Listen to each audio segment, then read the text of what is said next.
ताज़ा तरीन अपलोड्स की नोटिफिकेशन हासिल करने के लिए हमारे चैनल को सब्सक्राइब करें और साथ में दिए गए घंटी के निशान को दबाना ना भूलें। If hundreds of Seshas, serpent gods, Chardajis, goddess of speech, the Vedas and bards were to recite the story of the battle between Shri Ramji and Rawan, and that too for many cycles together, even they would never be able to do justice to it. The dull-witted Tulsidas ji has described only a few salient features of that combat, just as a fly wings the sky according to its own capacity. The valiant Lord of Lanka could not be killed even though his heads and arms were struck off many times over. It was simply a pastime for the Lord, while the gods, the Siddhas and the sages fidgeted to see the Lord struggling with him. No sooner were the Ravan's heads cut off than a fresh crop grew like covetousness, which increases with every new gain.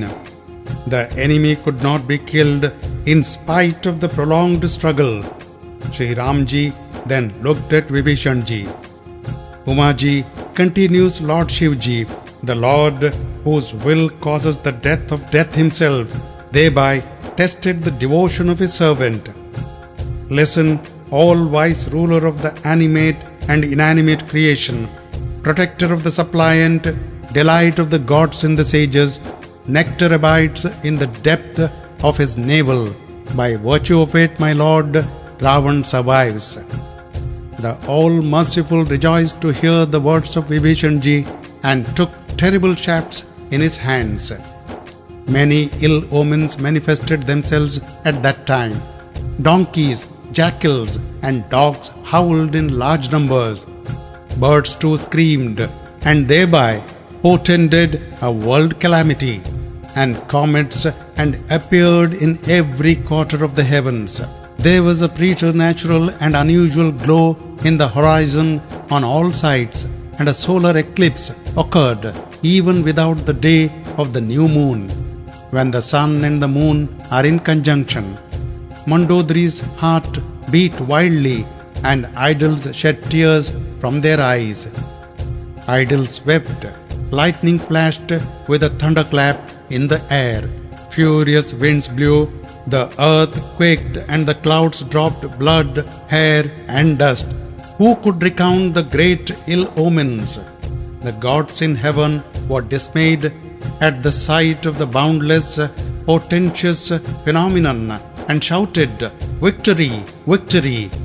And perceiving the distress of the gods, the gracious Lord of the Raghus set an arrow to his bow. Drawing the bowstring right up to his ear, the Lord of the Raghus let fly 31 shafts, which flew forth like the serpents of death. One arrow sucked up the depths of his navel, while the rest struck his 10 heads and 20 arms with the impetuosity. The arrows carried off with them all his heads and arms, while the headless and armless trunk danced on the battlefield. The earth sunk under the weight of the trunk as it rushed violently on, till the Lord struck it with his arrow and split it into two. While dying, he shouted with a loud and terrible roar, "Where is Ram, that I may challenge and slay him in battle?" The earth reeled as the 10-headed monster fell. The ocean, the rivers, the elephants guarding the quarters, and the mountains were shaken. Expanding the two halls, he dropped to the ground, crushing under their weight a host of bears and monkeys.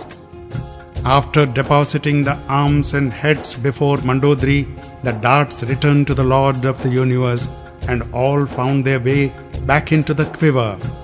Seeing this, the gods sounded their kettle drums. His soul entered the Lord's mouth in the form of effulgence. Lord Shambhuji and the four-faced Brahmaji, the creator, rejoiced to see the spectacle. The whole universe resounded with cries of "Victory! Victory! Glory to the hero of Raghu's line! Mighty of arm, gods and sages rained down flowers, shouting, "Glory, glory to the all-merciful, glory to Mukunda, the bestower of liberation."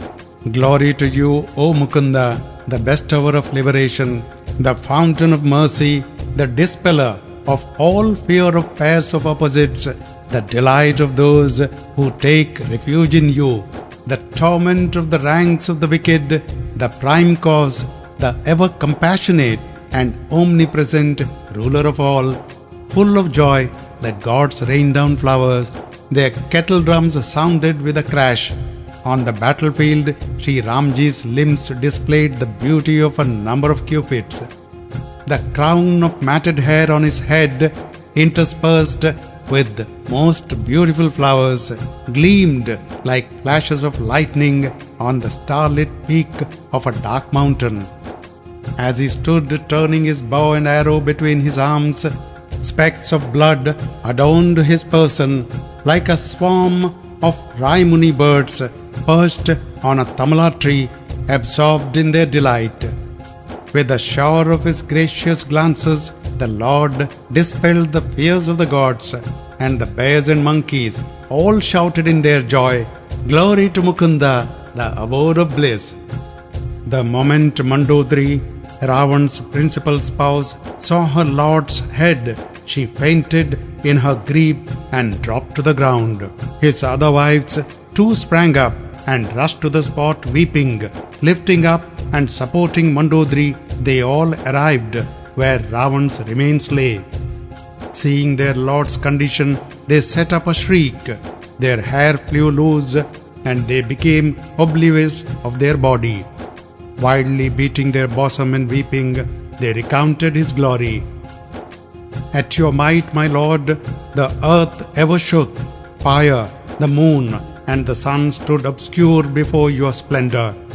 Even Sesha, the serpent god, and the divine tortoise could not bear the weight of your body, which is now lying on the ground, soiled with dust.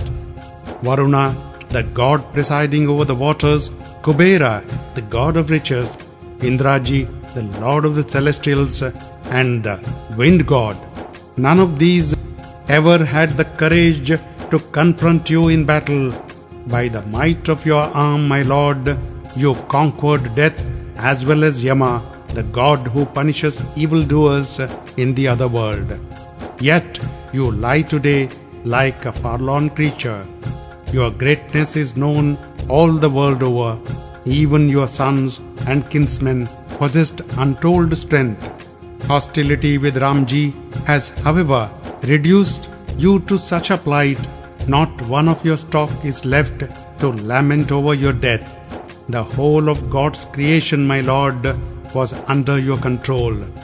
The frightened regents of the 8 quarters ever bowed their heads to you, but now jackals hissed on your heads and arms, a fate in no way undeserved by an enemy of Shri Ramji. Doomed to death, my lord, you heeded not my words and took the ruler of the animate and inanimate beings for an ordinary mortal.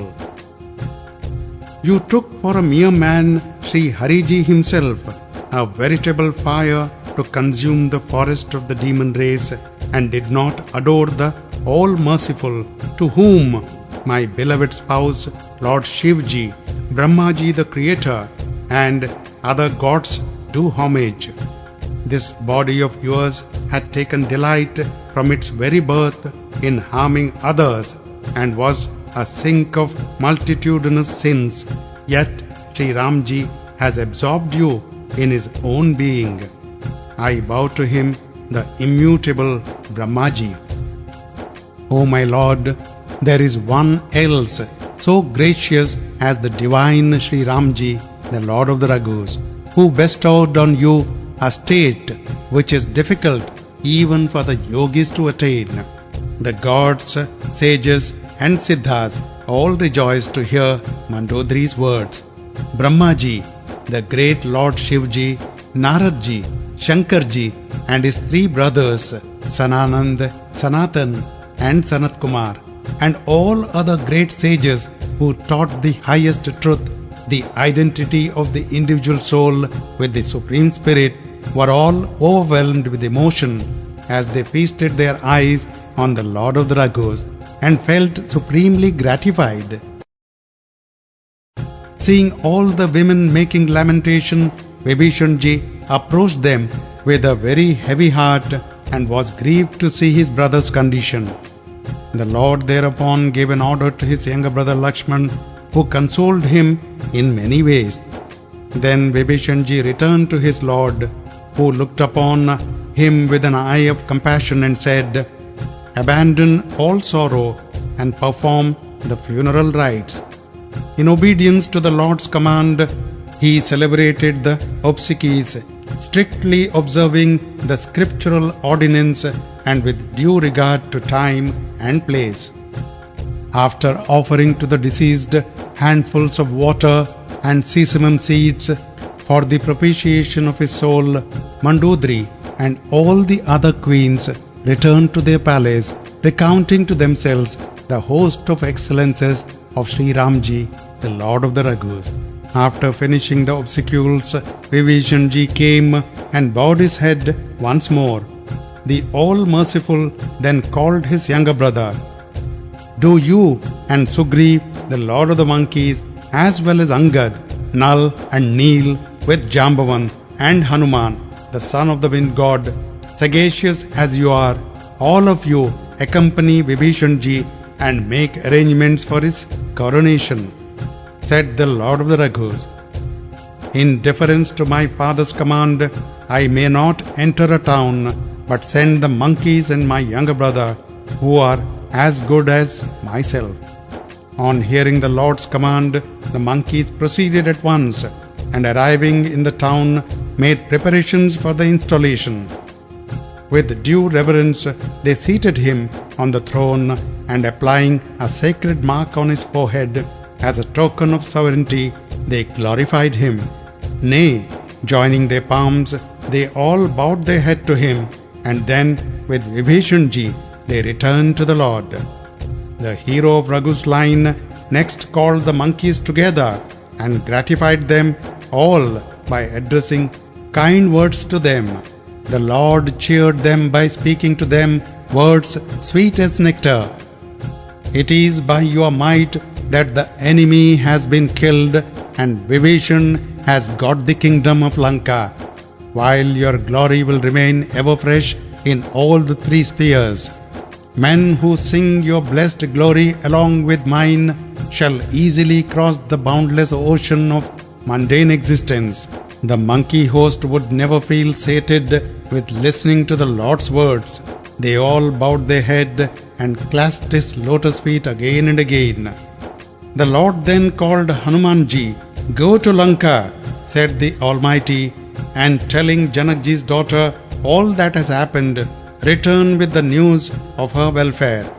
Thereupon Hanumanji entered the city, and on hearing of his arrival, demons and demonesses ran to meet him. They did him all kinds of homage, and thereafter conducted him into the presence of Janakji's daughter.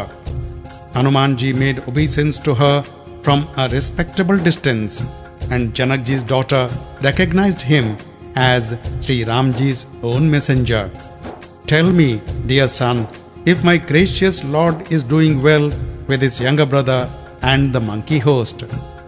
"All is well with the Lord of Kaushala, mother.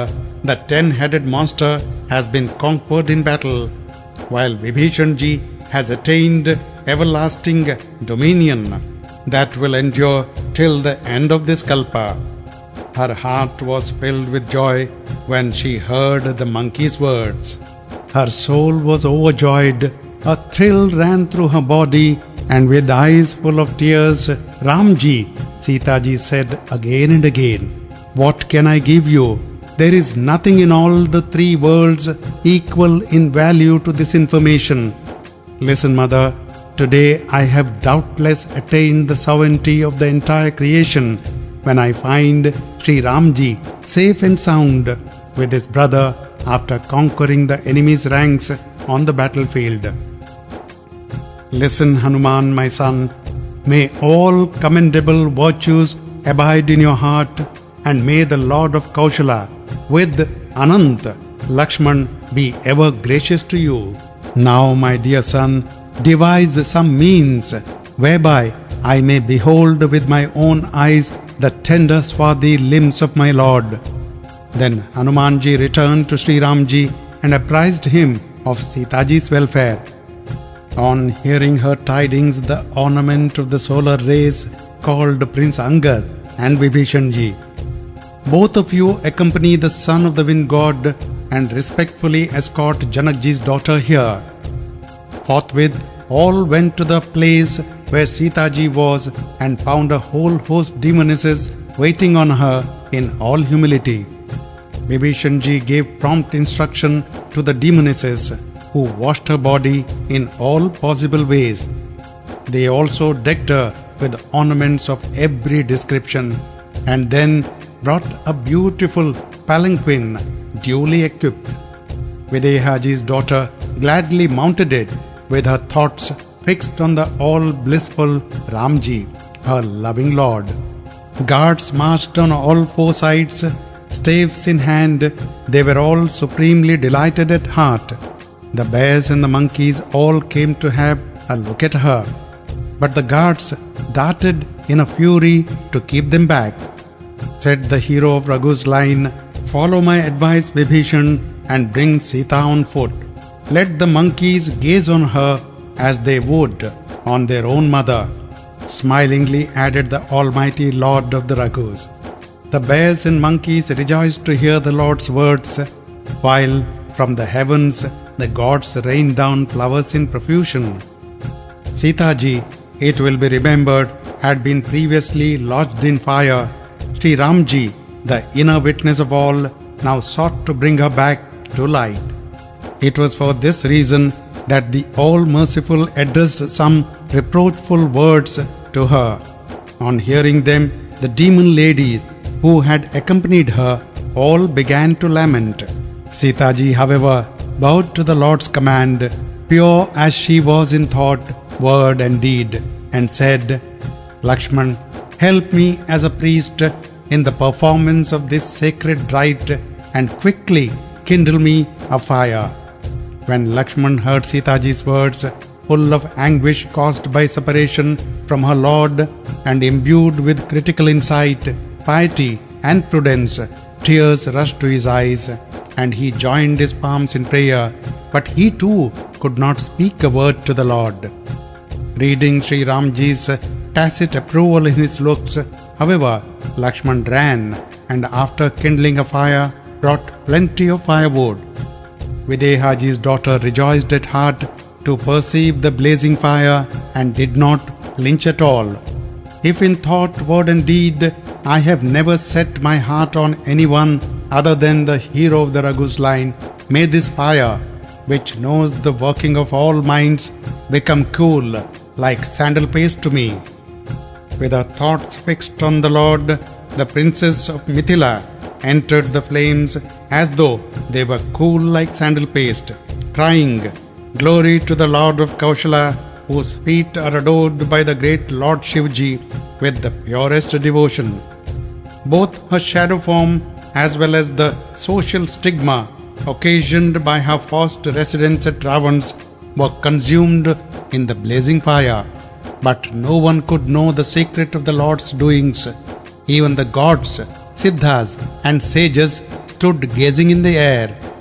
Fire assumed a bodily form, and taking by the hand the real Sri Sitaji, celebrated alike in the Vedas and the world, escorted and presented her to Shri Ramji, even as the ocean of milk presented Goddess Lakshmiji to Lord Vishnuji, standing on the left side of Shri Ramji. She shone resplendent in her exquisite beauty, like the bud of a gold lily beside a fresh blue lotus. The gods in their delight rained down flowers, and kettle drums sounded in the air. The kinnaras sang their melodies, and the celestial nymphs danced, all mounted on their aerial cars. The beauty of the Lord, reunited with Janakji's daughter, was beyond all measure and bound. the bears and monkeys rejoiced at the sight and shouted, "Glory to the Lord of the Raghus, the essence of bliss." Then, with the permission of Shri Ramji, the Lord of the Raghus, Matali, Indraji's charioteer, left for his abode in heaven, after bowing his head at the Lord's feet. Now came the gods, ever alive to their own selfish interests, and spoke words as though they were seekers of the highest truth. Friend of the meek, gracious and divine Lord of the Raghus, you have shown mercy to the gods. This sensual wretch who took delight in doing mischief to the whole world and trod the evil way has perished through his own sins. You are alike to all, the imperishable Brahmaji, ever unchangeable, impartial by nature, integral, devoid of material properties, unborn, sinless, immutable, invincible, unfailing in power, and full of compassion. It was you who assured the form of a fish, a tortoise, a boar, a man-lion, and a dwarf, as well as that of Parashuramji. Whenever, O Lord, the gods have been in trouble, you have put an end to it by appearing in one form or the other. This impure wretch, a perpetual enemy of the gods, was given up to lust, greed, and vanity, and very passionate too. That even this vilest creature attained your state is a marvel to us. We gods are supremely qualified for the highest state, yet devoted as we are to our own selfish ends, we have forgotten the worship of our Lord and are ever involved in the flood of birth and death. Now redeem us, O Lord, since we have sought shelter in you. Having thus made their supplication, the gods and the Siddhas all remained standing where they were with joined palms. Then, thrilling all over with excess of love, Brahmaji, the Creator, commenced his prayer. Glory to you, O Ram, perpetual abode of bliss, O Hariji, the reliever of suffering, O chief of the Raghus, bearing a bow and arrows. Lord, you are a veritable lion to tear in places the elephant of mundane existence and an ocean of virtues, my clever and omnipresent master. In your person stands concentrated the incomparable beauty of a myriad cupids. Siddhas, as well as the greatest of sages and bards, sing your praises. Your glory is not only sacred, it purifies all. In your wrath, you seized Rawan, even as Garuda, the king of the birds, might seize a huge serpent. Delight of devotees and dispeller of their grief and fear, you are ever unmoved by passion and are all intelligence, my Lord. Your descent on the mortal plane is beneficent and full of untold virtues. You come to relieve earth's burdens, and your manifestations on earth are wisdom personified. Though descended on earth, you are ever unborn, omnipresent one, without a second and beginningless. I gladly bow to you, O Ram, fountain of mercy, ornament of Raghu's race, and slayer of demon Dushna, Ravan's cousin. You eradicate the faults of your devotees and made Vibhishan destitute as he was, the ruler of Lanka. Storehouse of virtue and wisdom, and beyond all measure, you have no pride in you and are unborn, all-pervading and free from the taint of Maya. I constantly adore you, Ram. Terrible is the glory and might of your arms, which are deft in exterminating the hordes of the impious, compassionate and friendly to the poor, without any ostensible reason, and a reservoir of beauty. I adore you along with Ram, Sita, delivered from the rounds of birth and death.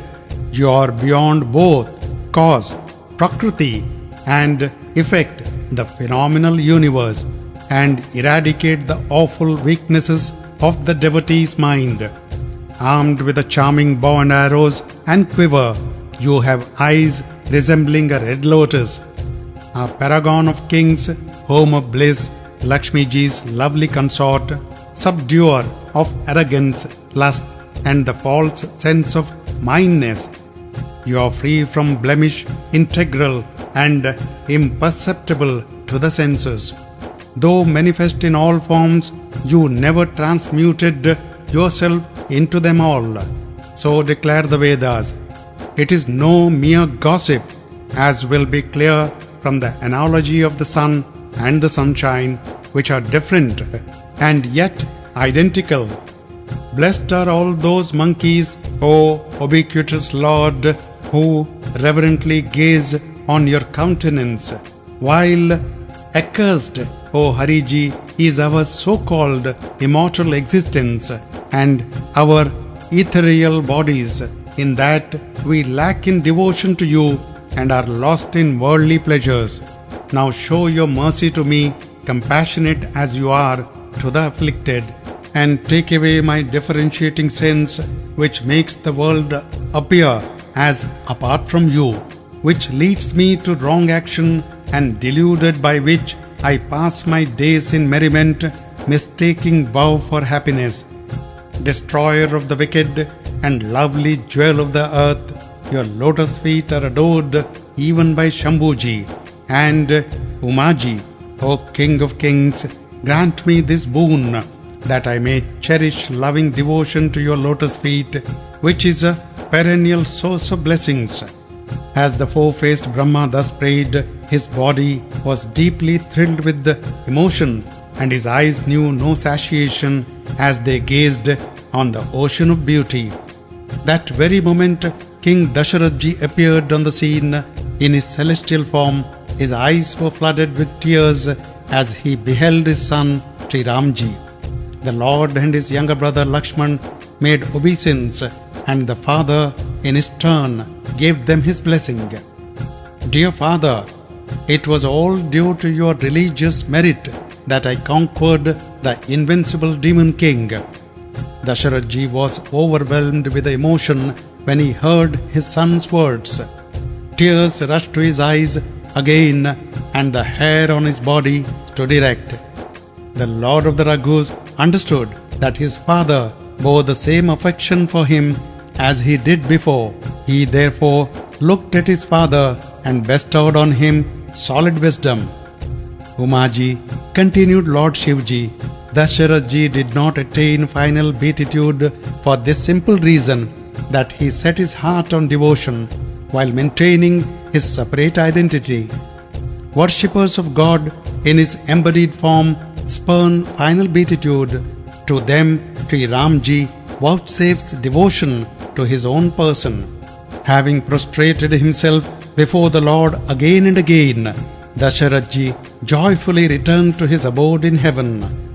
Perceiving the Almighty Lord of Kaushala safe and sound with his younger brother Lakshman, the Janki-ji's daughter, and beholding their beauty, Indraji, the Lord of the Celestials, began extolling him with a cheerful heart. Glory to Shri Ramji, beauty personified, the bestower of peace on the suppliant, equipped with an excellent bow, arrows, and quiver, and triumphing in his mighty strength of arm. Glory to the slayer of Dushna and Khara, and the crusher of the demon hordes. Now that you have disposed of this wretch, my lord, all the gods enjoy full security. Glory to the reliever of earth's burden, whose greatness is beneficent and unbounded. Glory to the all-merciful slayer of Rawan, who reduced the demon host to a miserable plight. Outrageous was the pride of Rawan, the lord of Lanka, who had subdued even gods and Gandharvas, the celestial musicians. Nay, he relentlessly pursued sages, the Siddhas, human beings, birds, and Nagas alike. He took delight in injuring others and was most wicked. The vile sinner has now reaped the fruit of his misdeeds. Now listen, my lord, possessed of eyes as large as the lotus and compassionate to the humble, my pride was inordinate. I accounted no one as equal to me. At the sight of your lotus feet, however, my pride, which entailed much vow, has taken leave of me. Some people meditate on the attributes of Brahmaji, the Absolute, whom the Vedas declare as the unmanifest. What attracts my mind, however, is the supreme embodied Shri Ram, King of Kaushala, together with Videhaji's daughter and your younger brother Lakshman. Therefore, pray abide in my heart, and recognizing me as your own servant, bless me with devotion, O abode of Ram. Grant me devotion to your feet, O abode of Ram, dispeller of fear and solace of the suppliant. I adore you, O blissful Ram, the Lord of the Raghus, possessing the beauty of a myriad cupids, delight of the hosts of heaven, queller of contrary experiences like joy and sorrow, etc., appearing in a human form, possessing incomparable strength, worthy of adoration even to Brahmaji, the Creator, and Shankarji. O Ram, I bow to you, tender as you are through compassion. Now cast your gracious look on me, O merciful Lord, and command me what to do. Hearing these polite words, Shri Ramji, who is noted for his compassion to the meek, enjoined him as follows. Listen, King of the gods, our monkeys and bears, those that were killed by the demons, are lying on the ground. They have laid down their lives in my service. Therefore, restore them all to life, O wise Lord of the Celestials. Listen, O King of the birds, continues Kakabusandiji. These words of the Lord are profoundly mysterious. Only enlightened sages can apprehend them. The Lord himself can wipe out the inhabitants of the three spheres and bring them back to life. He wished only to give Indraji honor. By a shower of nectar, the latter restored the monkeys and bears to life. They all arose with delight and betook themselves to the Lord. Although the shower of nectar promiscuously fell on the dead of both the armies, it is the bears and monkeys alone that returned to life, but not the demons. Their mind was absorbed in the thought of Shri Ramji when they gave up the ghost. That is why they got liberated and were rid of the bonds of mundane existence. As for the monkeys and bears, they were all part manifestations of the gods, who are all immortal. Hence, they all came to life by the will of Shri Ramji, the Lord of the Raghus. Is there anyone so kind to the afflicted as Shri Ramji, who liberated the whole demon host? Even the wicked Rawan, who was a sink of impurities and given up to sensuality, attained to an exalted state which is withheld even from the greatest of sages. After raining down flowers, the gods mounted each his own shining aerial car and departed. Finding it a wholesome opportunity, the all-wise Shambhuji, Lord Shivji, arrived in the presence of the Lord. Most lovingly, with joined palms, his lotus eyes full of tears, and the hair on his body standing erect, the slayer of the demon Tripura made the following supplication with choked voice. Save me, chief of Raghu's line, bearing an excellent bow and shining arrows in your hands. A furious wind dispersed the mass of clouds in the shape of colossal ignorance, a fire to consume the forest of doubts, and delight of the gods, you are both with and without attributes, a shrine of virtues and most lovely to look at. Nay, you are a burning midday sun to scatter the darkness of delusion, a veritable lion to kill the elephants of lust, anger and pride. Pray, constantly abide in the forest of the devotee's mind. A severe frost to blast the lotus bed of sensual desires, you are generous beyond conception. Nay, playing the role of Mount Mandara for churning the ocean of mundane existence, kindly stave off my fear of birth and death, and transport me across the stormy ocean of mundane existence. Possessed of a swarthy form with lotus eyes, befriender of the meek, reliever of the suppliant's agony, take up your abode in my heart forever, O King Ram, with your younger brother Lakshman and Janakji's daughter, O delight of the sages, jewel of the terrestrial globe, Lord of Tulsidas ji, and destroyer of fear. When, my Lord, your coronation takes place at Kaushalpur, Ayodhya, I will come to witness your benevolent role, O ocean of mercy. When Shambhuji had finished his prayer and left, Vibhishan ji then approached the Lord. Bowing his head at the latter's feet, he submitted in gentle terms, "Listen to my prayer, O Lord wielding the Shang bow. My Lord, you have killed Ravan with all his kinsfolk and army and spread your sacred renown throughout the three spheres. And above all, you have shown mercy in every way to me, humble, impure, and low-born, and mean-minded as I am. Now, my Lord, consecrate your servant's abode by your holy presence, bathe yourself, and beguile the exertion of the battle.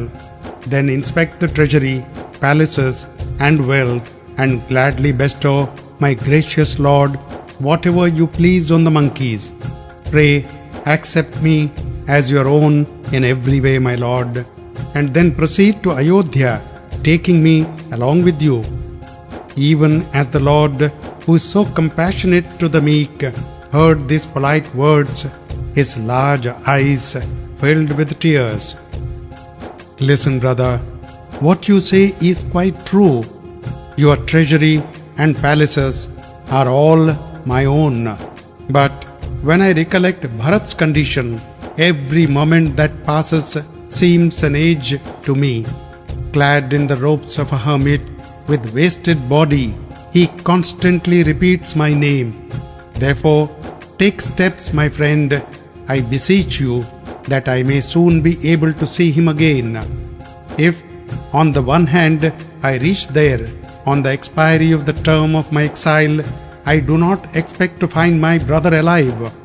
And even as the Lord recalled his brother's affection, he felt a thrill all over his body again and again. "As for myself, you shall enjoy sovereignty till the end of creation, inwardly thinking of me all the time, and then you shall ascend to my abode, the destination of all holy men." Delighted to hear Shri Ramji's words, Vibhishan ji clasped the feet of the All-Merciful. The monkeys and the bears too all rejoiced, and clasping the Lord's feet, began to recount his sacred virtues. Then Vibhishan ji withdrew to his palace and had his celebrated aerial car loaded with precious stones and articles of dress. He then brought the aerial car, Pushpaka as it was called, and set it before the Lord. And the All-Merciful thereupon smilingly said, "Listen, my friend Vibhishan, step into the aerial car and rising into the air, scramble the clothes and ornaments." Vibhishan ji immediately rose into the air and dropped down all the jewels and raiment. The monkeys picked up whatever each took a fancy to. They put precious stones into their mouth, thinking them to be some edible substance, but would throw them away the moment they realized their mistake. Shri Ramji, as well as Shri Sita ji and his younger brother Lakshman, felt amused at the sight, exceedingly playful as the All-Merciful is. That ocean of compassion whom sages are unable to catch even in meditation, and whom the Vedas describe only in negative terms, such as not that, amused himself with the monkeys in diverse ways. Umaji continues Lord Shivji, practice of yoga, concentration of mind, jap, muttering of prayers, charity and penance. performance of sacrifices, fasting, and other religious observances failed to evoke Shri Ramji's compassion to the same degree as unalloyed devotion does. Having thus secured raiment and jewels, the bears and monkeys adorned their person with the same and appeared before the Lord of the Raghus. The Lord of Kaushala laughed again and again to see all the monkeys, a motley host indeed. The Lord of the Raghus showered his grace on all by casting a look at them and spoke to them in endearing terms. It was through your might that I succeeded first in killing Rawan and then in crowning Vibhishan. Now return all of you to your several homes. Keep your thought fixed on me and fear none. The monkeys were all overcome with affection to hear these words and reverently replied with joined palms, O Lord, whatever you say well becomes of you, but we get mystified on hearing your words.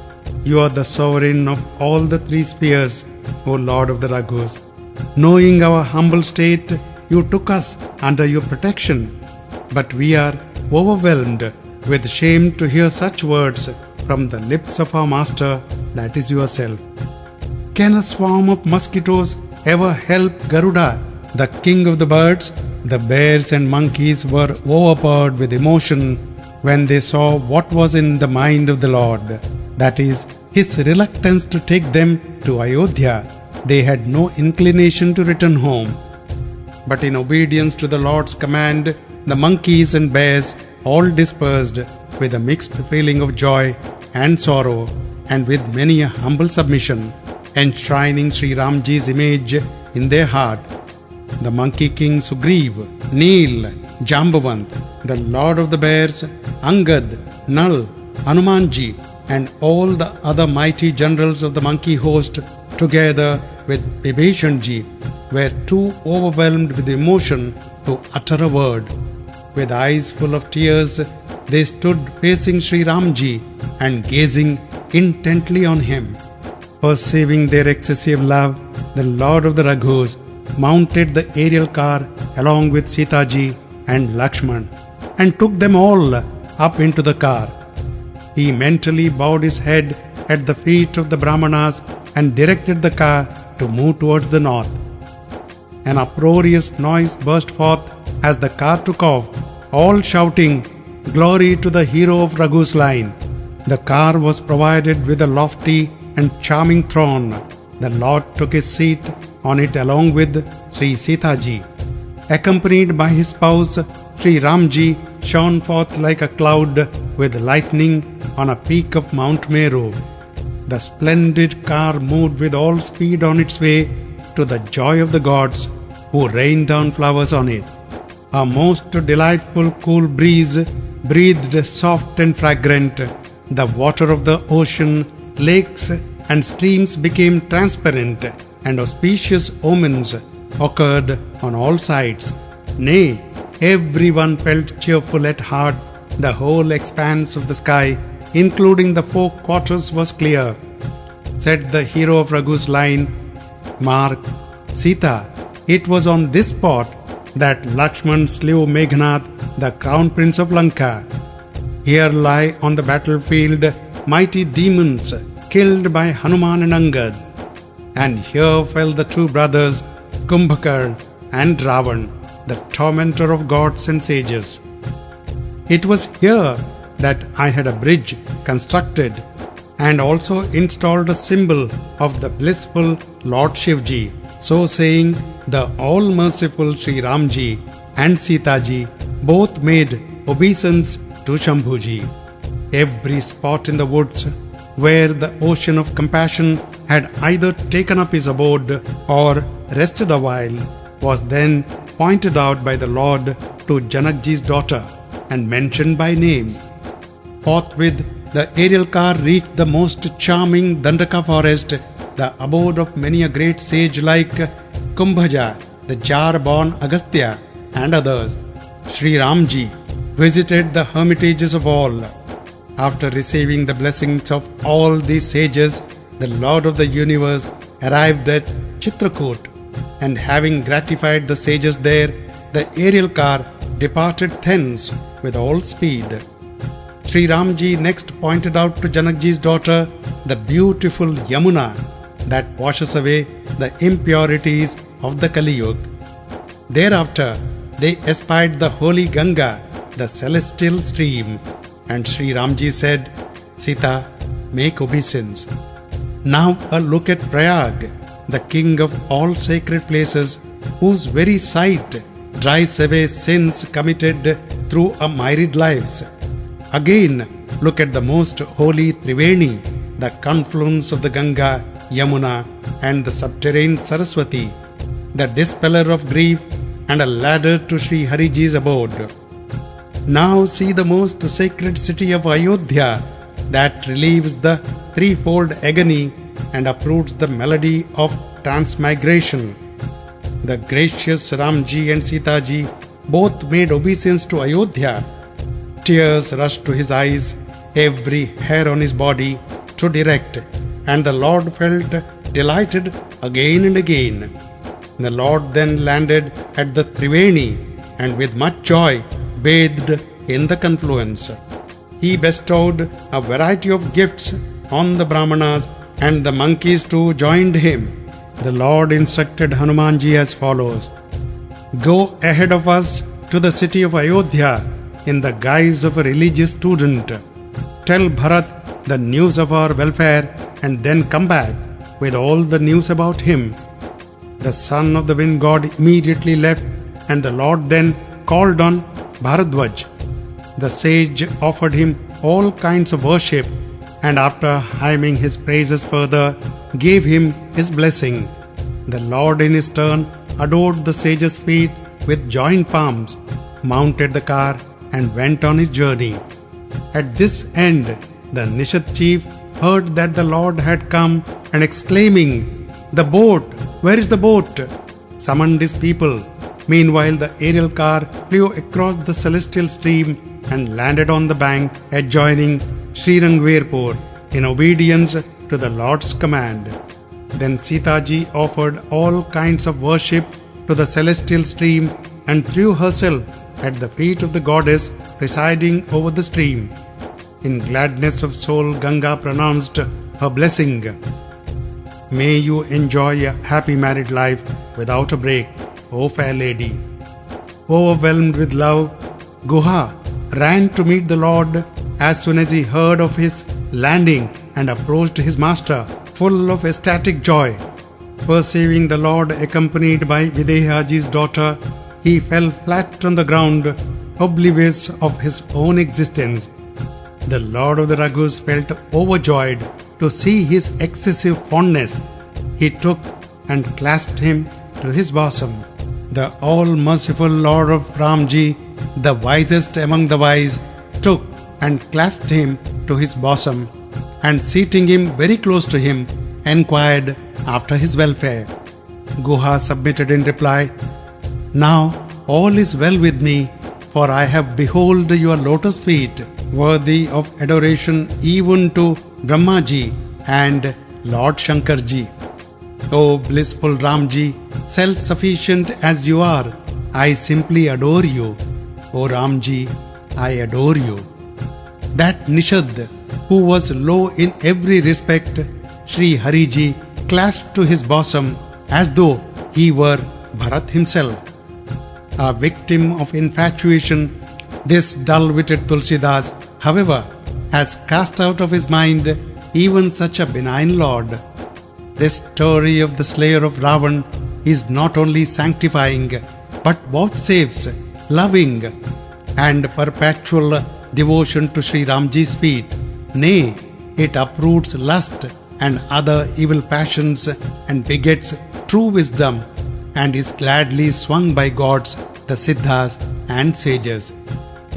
The Lord rewards with everlasting victory, wisdom and worldly prosperity those men of good understanding who listen to the stories relating to the victory of Sri Ramji, the hero of Raghu's line in battle.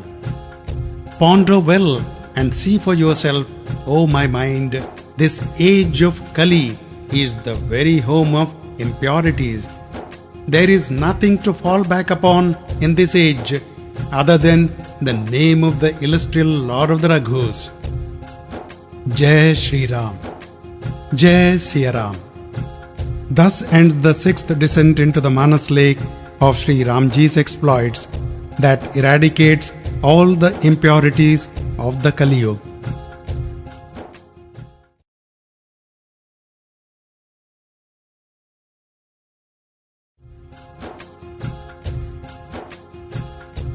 Shri Ram Charit Manas, the Manas lake containing the exploits of Shri Ramji. Descent 7, Uttar Kand. I certainly extol Shri Ramji, the praiseworthy Lord of Sita ji, Janakji's daughter, the chief of Raghu's line, possessed of a form greenish blue as the neck of a peacock and adorned with a print of the Brahmana's lotus foot, which testifies to his being the greatest of all gods, rich in splendor, clad in yellow robes, lotus-eyed, ever propitious, holding a bow and arrow in his hands, mounted on the aerial car named Pushpaka, accompanied by a host of monkeys and waited upon by his own brother Lakshman.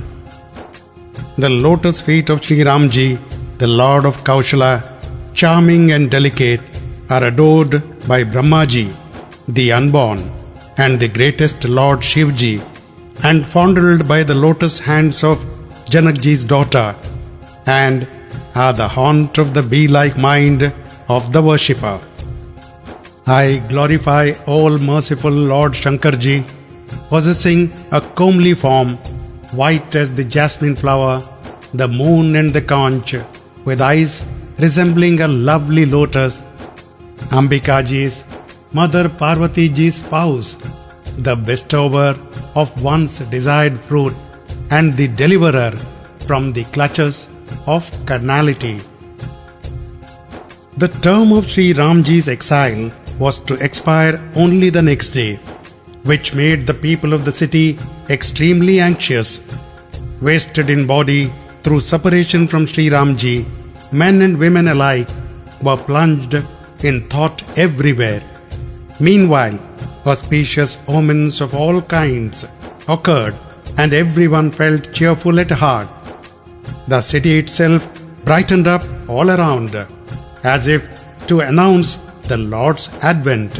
Kaushalyaji and the other mothers all felt inwardly happy, as if someone was about to tell them that the Lord had come with Sitaji and Lakshman. Bharat's right eye and arm throbbed again and again. Recognizing this to be a lucky omen, he felt overjoyed at heart, but the very next moment he became thoughtful again. The term of Shri Ramji's exile, which was the sole hope of his life, was going to expire only a day hence. The thought filled Bharat's mind with untold grief. How is it that the Lord did not turn up? Has he cast me out of his mind, knowing me to be crooked?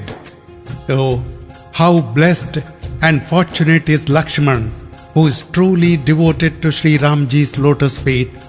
The Lord knew me to be false and perverse. That is why he refused to take me along with him. If the Lord were to consider my doings, there would be no redemption for me even after countless cycles.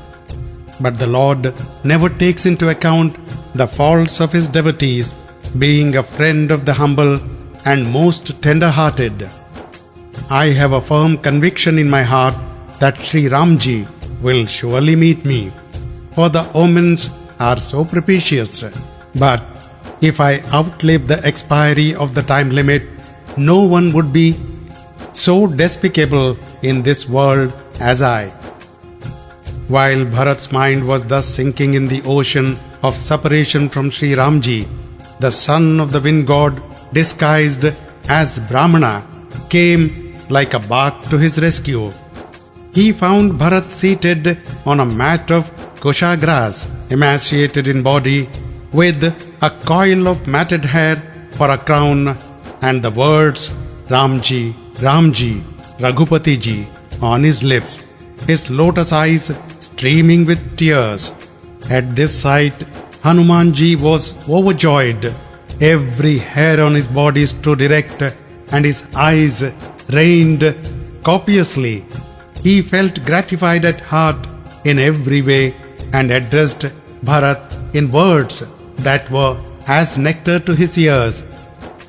He, in whose absence you sorrow day and night, the catalogue of whose virtues you are incessantly recounting the glory of Raghu's line, the delight of the virtuous and the deliverer of gods and sages, has safely arrived, having conquered his foe in battle with the gods to hymn his praises. The Lord is now on his way with Sita ji and Lakshman. The moment Bharat heard these words, he forgot all his woes, like a thirsty man who has secured nectar. Who are you, my beloved friend, and whence have you come? You have told me a most pleasing news. Listen, O fountain of mercy. I am the son of the wind god, a monkey. Hanuman is my name. I am a humble servant of Shri Ramji, the Lord of the Raghus, the befriender of the meek. Hearing this, Bharat rose and reverently embraced him. The affection with which he embraced him was too great for his heart to contain. His eyes streamed with tears, and every hair on his body stood erect. At your very sight, O Hanuman, all my woes have disappeared. In you I have embraced today my beloved Ramji himself. Again and again he inquired after Sri Ramji's health and said, Listen, brother, what shall I give you in return for this happy news? I have pondered and found that there is nothing in this world to match the news you have brought. I am thus unable to repay my debt to you. Now pray, recount to me the doings of my Lord. Then Hanuman bowed his head at Bharat's feet and narrated all the meritorious deeds of Shri Ramji, the Lord of the Raghus. Tell me, Hanuman, does my gracious Lord ever remember me as one of his servants? Did the jewel of Raghu's line ever remember me as his servant? Hanuman was thrilled with joy to hear this over-modest question of Bharat and fell at latter's feet, saying to himself, How can he be otherwise than humble, the holiest of the holy and an ocean of noble virtues, whose praises Shri Ramji, the hero of Raghu's line, the Lord of the animate and inanimate creation, recites with his own lips. To Ramji, you are dear as life, my Lord. Take my words to be true, my dear brother. Hearing this, Bharat embraced Hanuman again and again with a joy which could not be contained in his heart. Bowing his head at Bharat's feet, Hanuman forthwith returned to Shri Ramji and drawing close to him, told him that all was well. The Lord then mounted his aerial car and joyfully proceeded towards his destination. Bharat too returned with joy to Ayodhya and broke all the news to his preceptor, the sage Vasishtha ji. He then made it known inside the palace that the Lord of the Raghus was approaching Ayodhya, safe and sound. On hearing the news, all the mothers started up and ran, but Bharat eased their mind by personally telling them of the Lord's welfare. When the information reached the citizens, men and women all ran out in joy to meet their Lord. With gold plates containing curds, durva grass, the sacred yellow pigment known by the name of garokana, fruits and flowers, and young leaves of the sacred tulasi, basil plant, the root of all blessings, ladies sallied forth with the stately gait of an elephant, singing as they went. All ran out just as they happened to be and did not take children or old folk with them. People asked one another, "Brother, did you see the gracious Lord of the Raghus?" Having come to know of the Lord's advent, the city of Ayodhya became a mine of all beauty. A delightful breeze breathed soft, cool and fragrant. The Sharayu rolled down crystal clear water. Accompanied by his preceptor, the sage Vasishthaji, and kinsmen, his younger brother Shatrughan, and a host of Brahmanas, with a heart overflowing with affection, Bharat joyfully set forth to receive the All-Merciful. Many women who had climbed up their attics looked above for the aerial car in the sky, and the moment they espied it, they began in their joy to sing festal songs in melodious strains. Just as the sight of the full moon brings joy to the ocean and swells it, the city of Ayodhya too joyfully rushed with a tumultuous noise to meet the Lord of the Raghus, the women of the city moving to and fro like so many waves. At the other end, Shri Ramji, who brought delight to the solar rays as the sun to the lotus, was busy showing the charming city to the monkeys. Listen, Sugriv, Lord of the monkeys, Angad, and Vibhishanji, Lord of Lanka, holy is this city and beautiful this land. Although all have extolled Vaikuntha, my divine abode, which is familiar to the Vedas and the Puranas and known throughout the world, it is not so dear to me as the city of Ayodhya. Only some rare soul knows this secret. This beautiful city is my birthplace. To the north of it flows the holy Sharayu, by bathing in which men secure a home near me without any difficulty. The dwellers here are very dear to me. The city is not only full of bliss itself, but bestows a residence in my divine abode. The monkeys were all delighted to hear these words of the Lord and said, "Blessed indeed is Ayodhya, that has evoked praise from Shri Ramji himself." When the all-merciful Lord saw all the people coming out to meet him, he urged on the aerial car to halt near the city, and so it came down to the ground. On alighting from the car, the Lord said to the Pushpaka, "You now return to Kuber." Thus enjoined by Shri Ramji, the aerial car departed, full of joy and deep agony at parting. Along with Bharat came all the other people, emaciated in body because of their separation from the hero of the Raghus line. When the Lord saw the great sages Vamdevji, Vasishthaji, and others, he dropped his bow and arrows on the ground and ran with his brother Lakshman to clasp his preceptor's lotus feet with every hair on their body erect. Vasishthaji, the chief of the sages, embraced them in return and inquired after their welfare. Shri Ramji replied, "It is in your grace alone that our welfare lies." The Lord of Raghu's race, the champion of righteousness, now met all the other Brahmanas and bowed his head to them.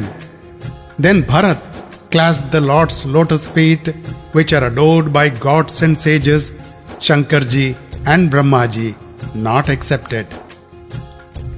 He lay prostrate on the ground and would not rise, even though being lifted up, till at last the All-Merciful forcibly took and pressed him to his bosom.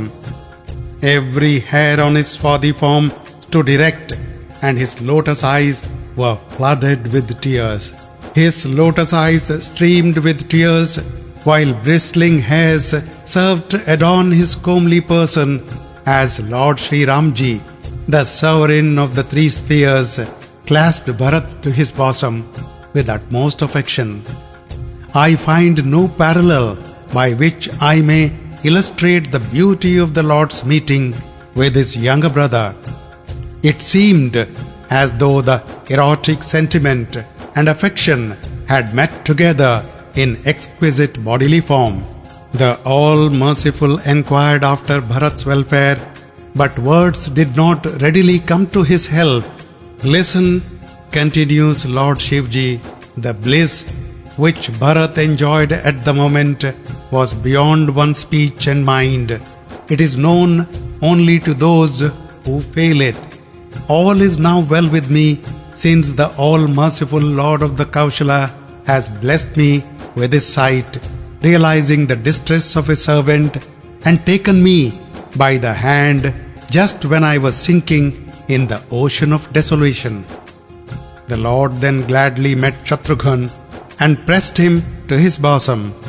Next came the turn of Lakshman and Bharat, and the two brothers embraced each other with utmost affection. Then Lakshman embraced Shatrughan, Bharat's younger brother, and thus relieved each other of the terrible agony of separation.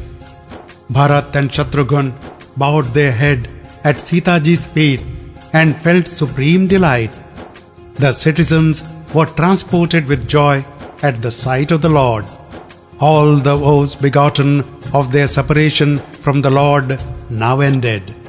Seeing all the people impatient in their love to meet the Lord, the all-merciful slayer of Khara wrought a miracle. He forthwith appeared in countless forms, and in this way the gracious Lord met everybody in an appropriate manner. The hero of Raghu's line rid all men and women of their sorrow by casting his benign look on them. In a moment, the Lord greeted them all. Umaji, this was a mystery which none could comprehend. Having thus gratified all, Shri Ramji, who was a repository of amiability and goodness, proceeded further. Kaushalyaji and the other mothers all ran out to meet him, even as a cow that is lately calved would run at the sight of its little one. It seemed as though cows that had recently calved and had been forced to go out to the woods for grazing, leaving their little ones at home, had at the close of the day rushed forth, lowing towards the village with dripping teats. The Lord met all the mothers with utmost affection and spoke many a soft words to them. In this way, the dire calamity that had come upon them as a result of separation from Shri Ramji came to an end, and they derived infinite joy and gratification. Sumitraji embraced her son Lakshman, remembering how devoted he was to Shri Ramji's feet.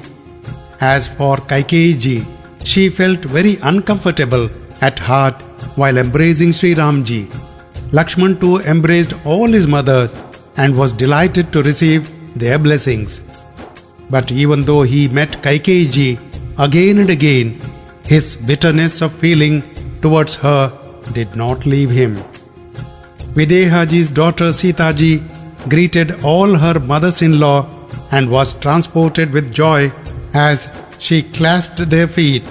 They inquired after her welfare and blessed her. May your married life be happy forever. All gazed upon the lotus face of Shri Ramji, the Lord of the Raghus, and remembering that it was an occasion for rejoicing, checked the tears that rose in their eyes.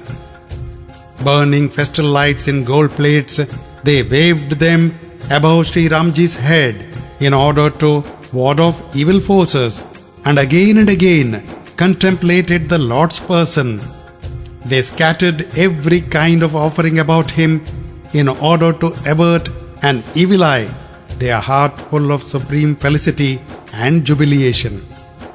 Again and again did Kaushalyaji gaze upon the hero of the Raghu's line, who was an ocean of compassion and an irresistible warrior, each time pondering within herself, how can he have killed the Lord of Lanka?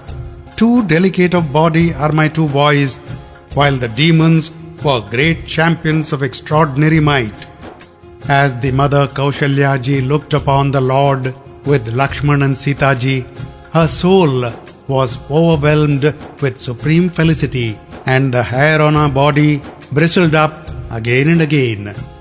Vibhishan ji, the king of Lanka, Sugriv, the lord of the monkeys, Nal, Neel, Jambavant, Angad, Hanuman ji, and the other monkey heroes, who were all of a virtuous disposition, had assumed charming human forms. With great reverence and love, all applauded Bharat's affection, amiability, austerities, and discipline. When they saw the citizens' mode of life, they all extolled their devotion to the Lord's feet. Then the Lord of the Raghus summoned all his comrades and exhorted them, "Clasp the feet of my Guru, the sage Vasishtha ji, who is worthy of adoration to our whole race. It was by his grace that all the demons were slain in battle." Turning to the sage, "Listen, holy sir, all this my comrades proved as so many barks in taking me across the ocean of the battle. They staked their life in my cause.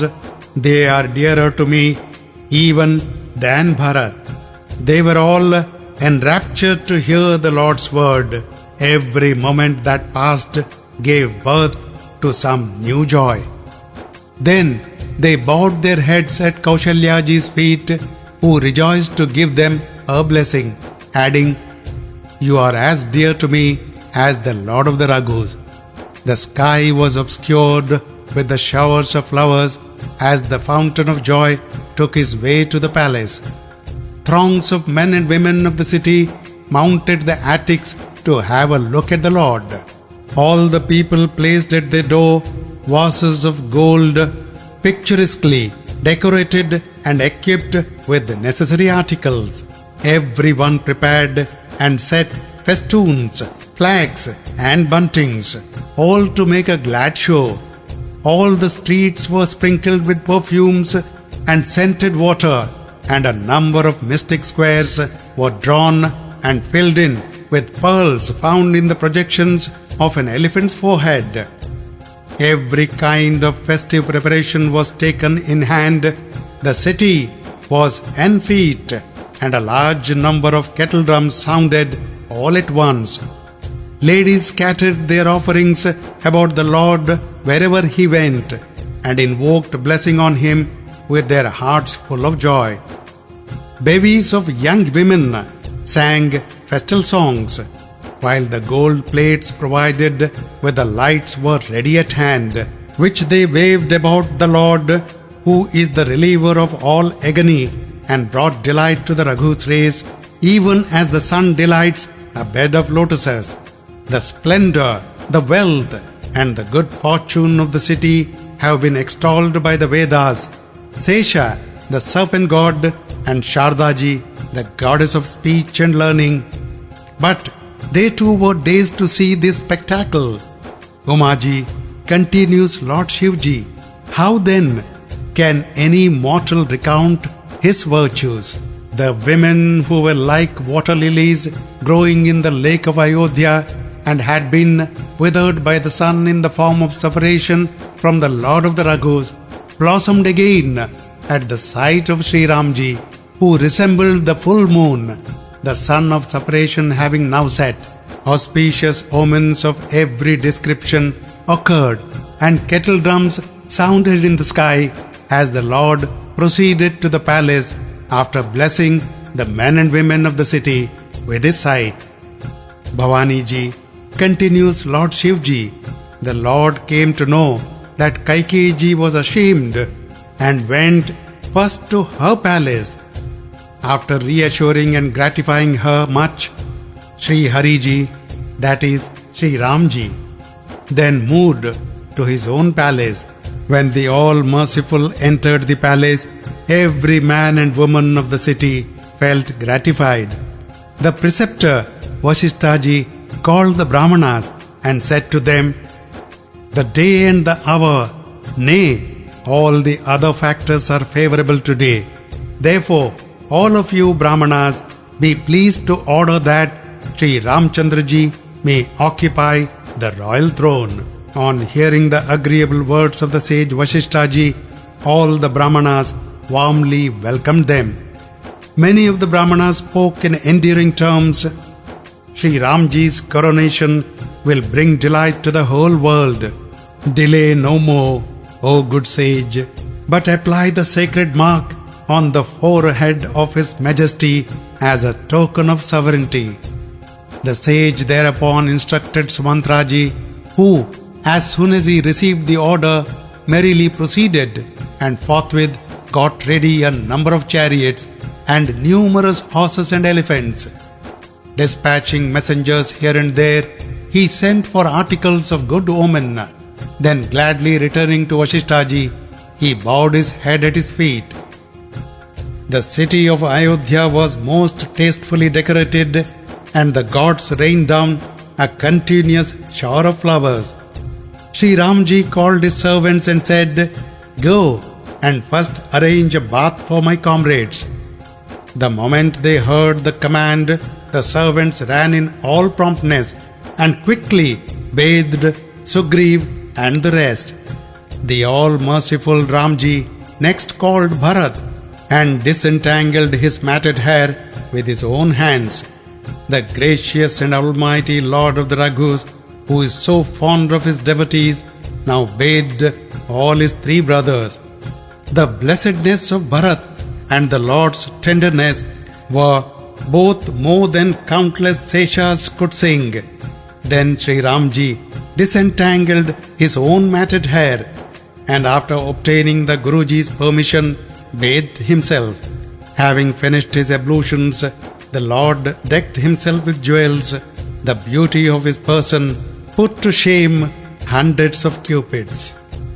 In the gynecium, the mothers-in-law immediately bathed Janakji's daughter with all tenderness and carefully attired her in heavenly robes with rich jewels for every part of her body.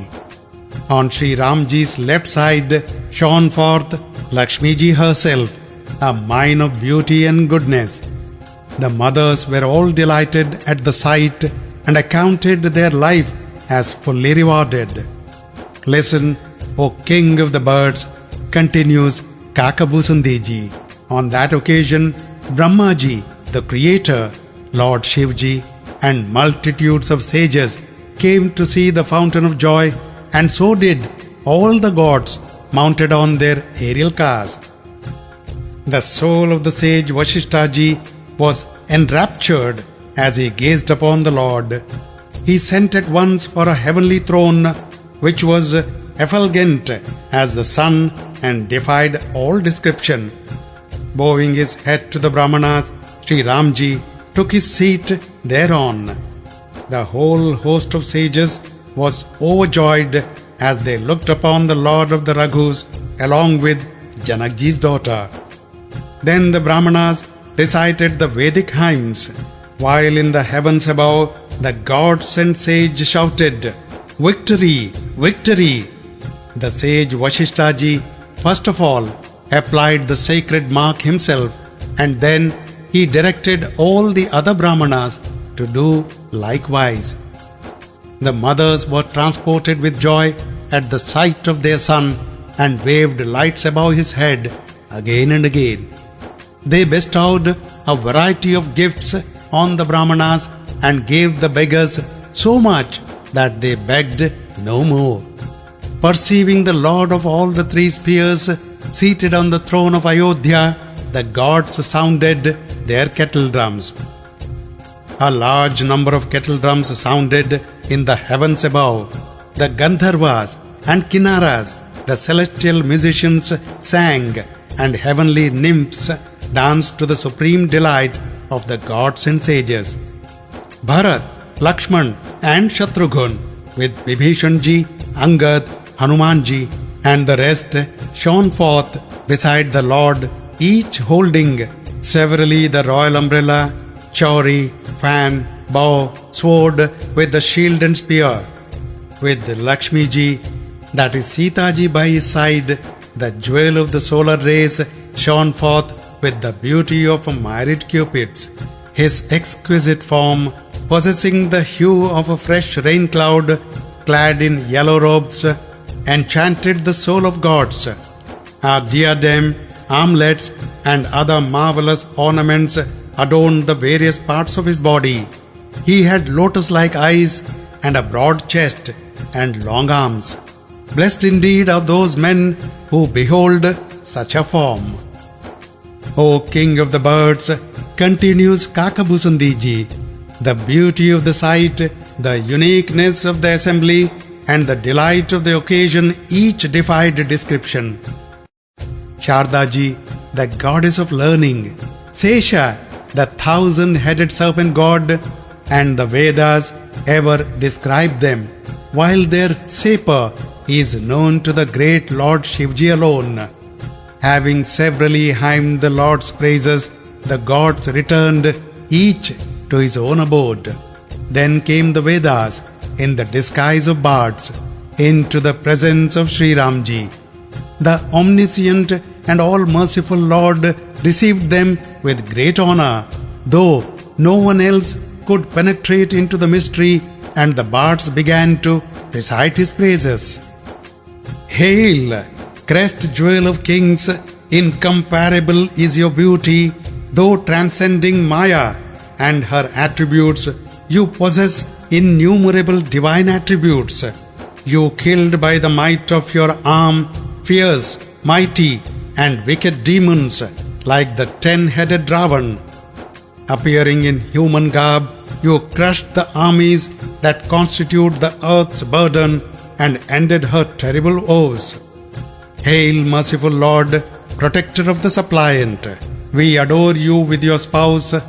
Subject to your relentless Maya, deluding potency, O Hariji, gods and demons, Nagas and human beings, nay, all animate and inanimate beings wander for numberless days and nights in the path of the metempsychosis, impelled by time, karma, destiny, and the gunas, modes of prakriti. Those, O Lord, whom you ever regarded with compassion, have been rid of the threefold affliction. Protect us, Ramji, prompt as you are in putting an end to the toils of mundane existence. We adore you.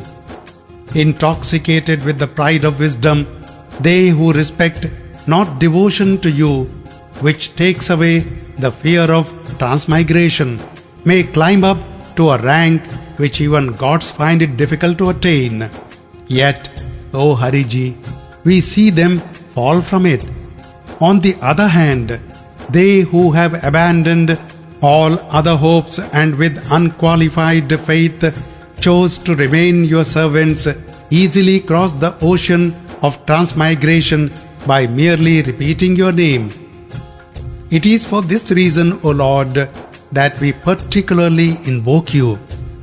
O Mukunda, bestower of liberation, O Ramji, O Lakshmiji, we ever adore your lotus feet, which are worthy of adoration to Lord Shivji and the unborn Brahmaji, the touch of whose blessed dust redeemed Ahilya, the wife of the sage Gautamji, from whose nails flowed the heavenly stream Ganga, which is reverenced even by the sages and sanctifies all the three spheres, and the souls of which, while bearing the marks of a flag, thunderbolt, gourd and lotus, are further adorned by the scars left by thorns that pricked them in course of your wanderings in the forest.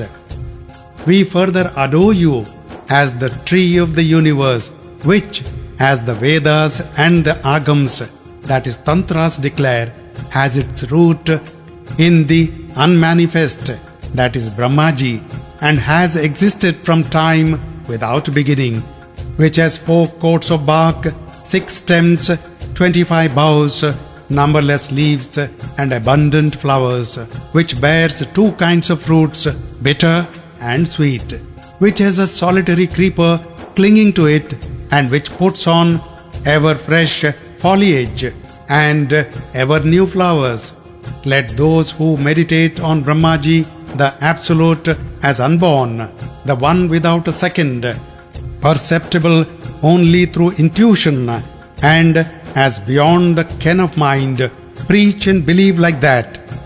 We, for our part, O Lord, ever chant the glories of your visible form. O all merciful and all effulgent Lord, O mine of noble virtues, this is the boon we ask of you. May we love your feet, casting off all aberrations of thought, word and deed. While everyone looked on, the Vedas uttered their grand prayer, and then they vanished out of sight and returned to Brahmaji's abode, Satyalok, or the seventh paradise. Listen, O Garuda, son of Vinath.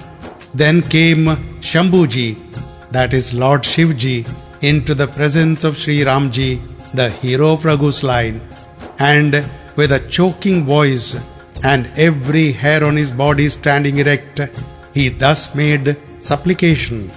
Hail to you, Ramji, Sitaji, reliever of the afflictions of worldly existence, protect this servant who is obsessed with the fear of transmigration.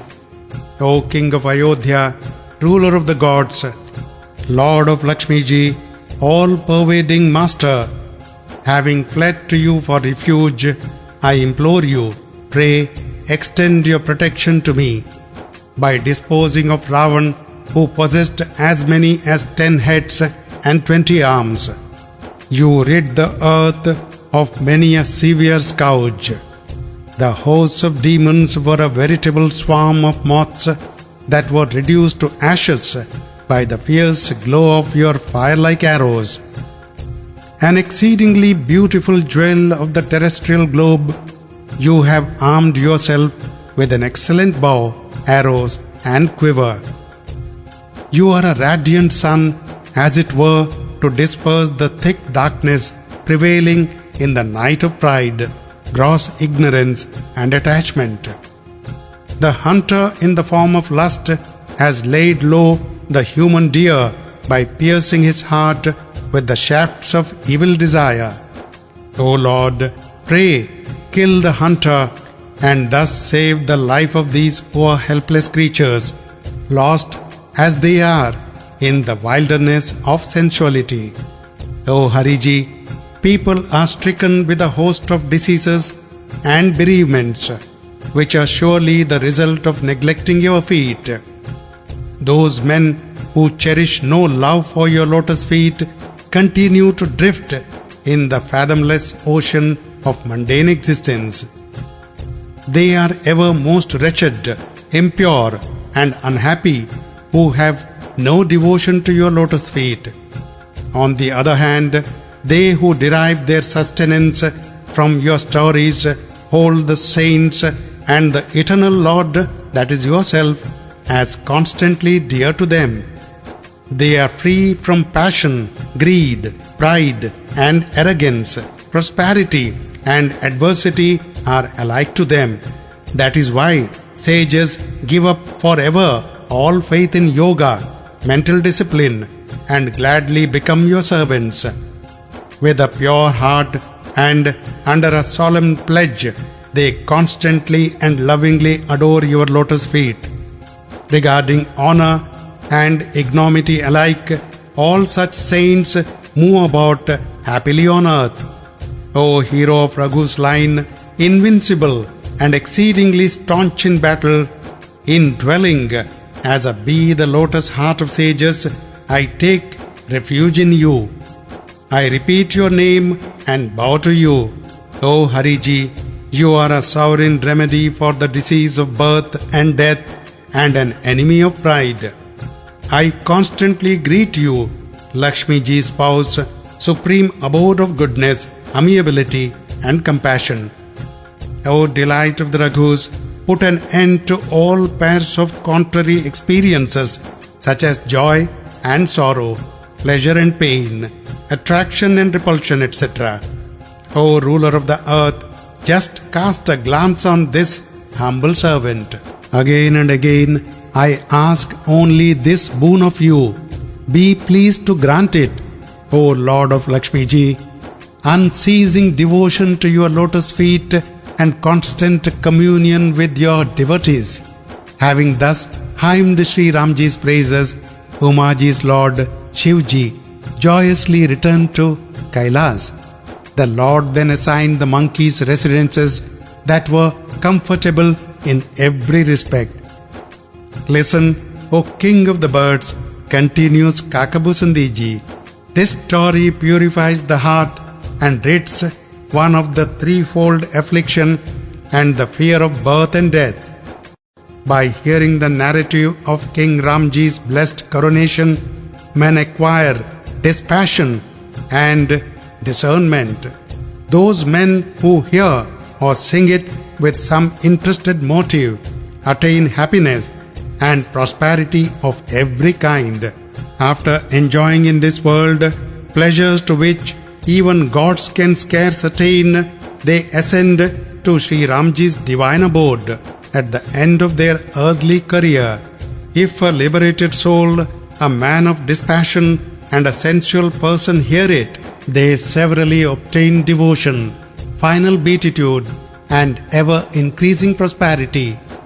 O King of the Birds, continues Kakabusandiji, the story of Shri Ramji that I have narrated according to my own lights takes away the fear of birth and death and rids one of sorrow.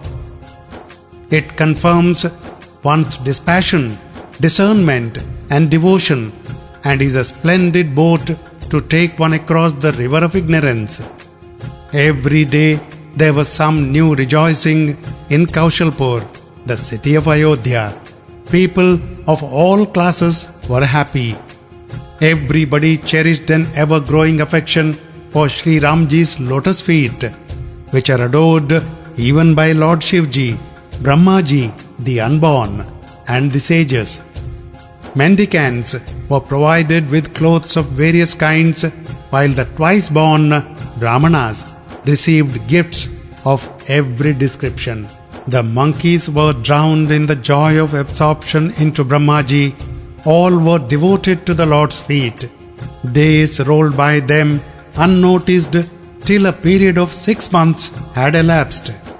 They had forgotten their home so completely that they never thought of it even in a dream any more than a saint would harbor ill will towards another. The Lord of the Raghus then called all his comrades.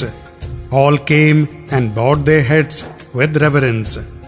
Most lovingly he seated them by his side and addressed them in tender words, which were the delight of devotees. You have rendered unstinted service to me, but how can I praise you to your face? You renounced your home and comforts on my account. Hence you have endeared yourselves most to me. My younger brothers, my crown, my fortune, Sitaji my spouse, my life, my home, my near and dear ones are all dear to me, but none so dear as you are all. I tell you no untruth. I simply reveal my nature to you. Every master, as a rule, loves his servant, but I, for one, am exceptionally fond of my servants. Now, my comrades, return to your homes, all of you, and worship me with a steadfast vow, knowing me as omnipresent and friendly to all. Love me most dearly. On hearing the Lord's words, all were so enraptured that they forgot their bodily existence and did not know who and where they were. Joining their palms, they stood looking on with unwinking eyes. They were too overwhelmed with love to speak anything. The Lord perceived their excessive fondness and gave them special instruction in wisdom, inculcating the truth on them in various ways. They, however, could not utter a word in the presence of the Lord. They would simply gaze on his lotus feet again and again. The Lord then called for jewels and costumes of various colors, incomparably beautiful, and Bharat with his own hands got ready a set with which he invested Sugriv first of all. By the Lord's command, Lakshman then invested Vibhishan ji, the king of Lanka, with another set, which gladdened the heart of Shri Ram ji, the Lord of the Raghus. Angad, however, remained seated and refused to stir, and the Lord, who saw his affection, did not call him.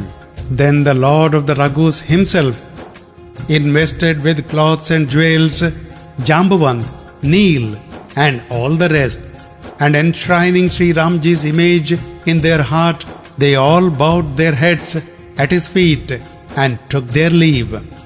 Now Angad arose and bowed his head, and with joined palms and eyes full of tears, he addressed the Lord in words which were not only most polite, but steeped, as it were, in the nectar of love.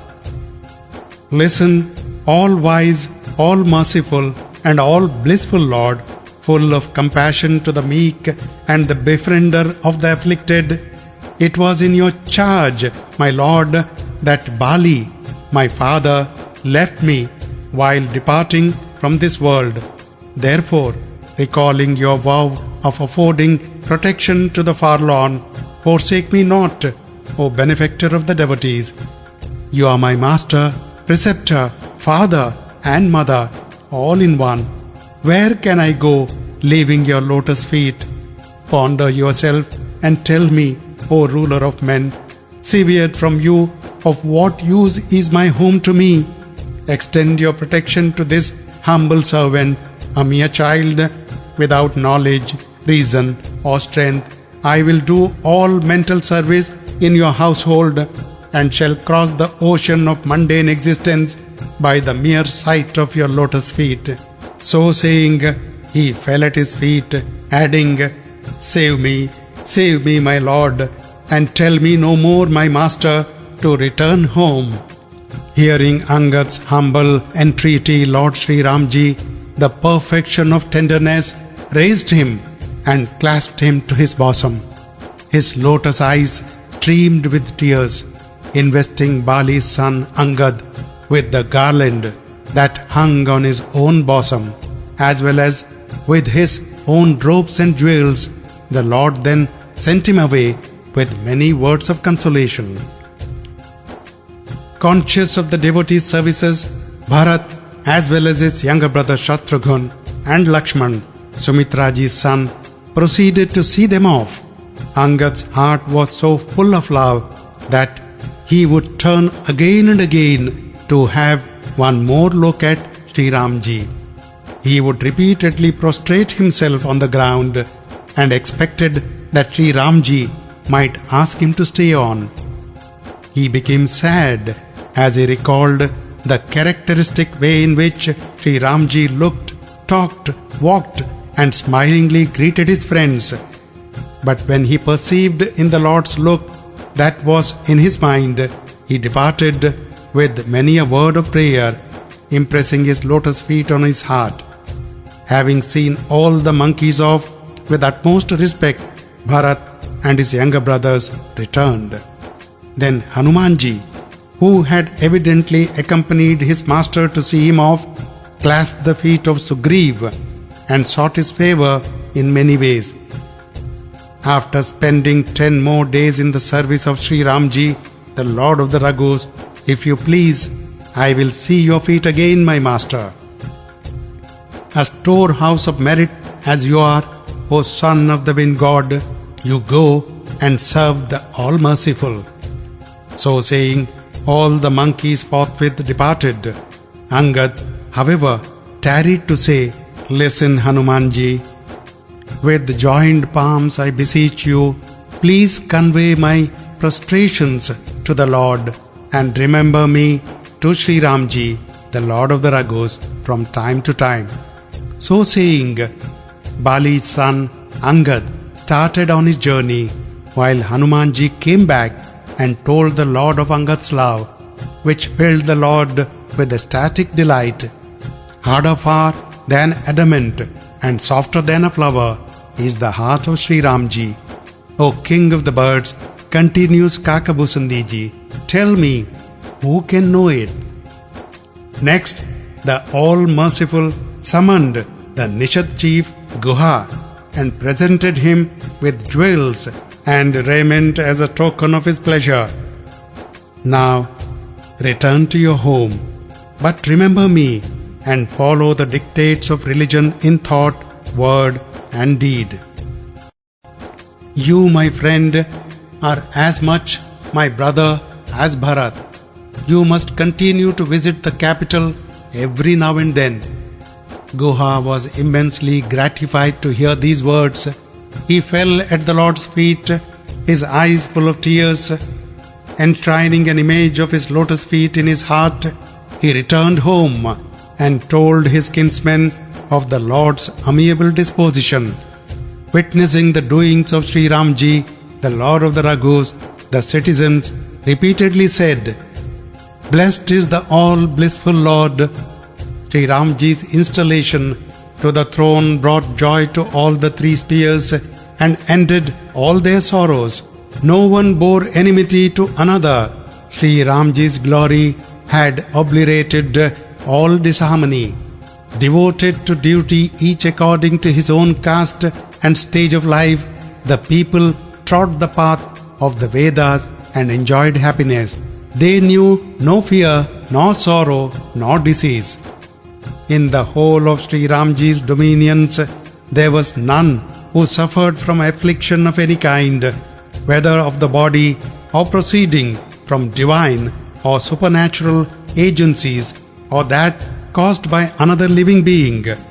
All men loved one another, each followed one's prescribed duty conformably to the precepts of the Vedas.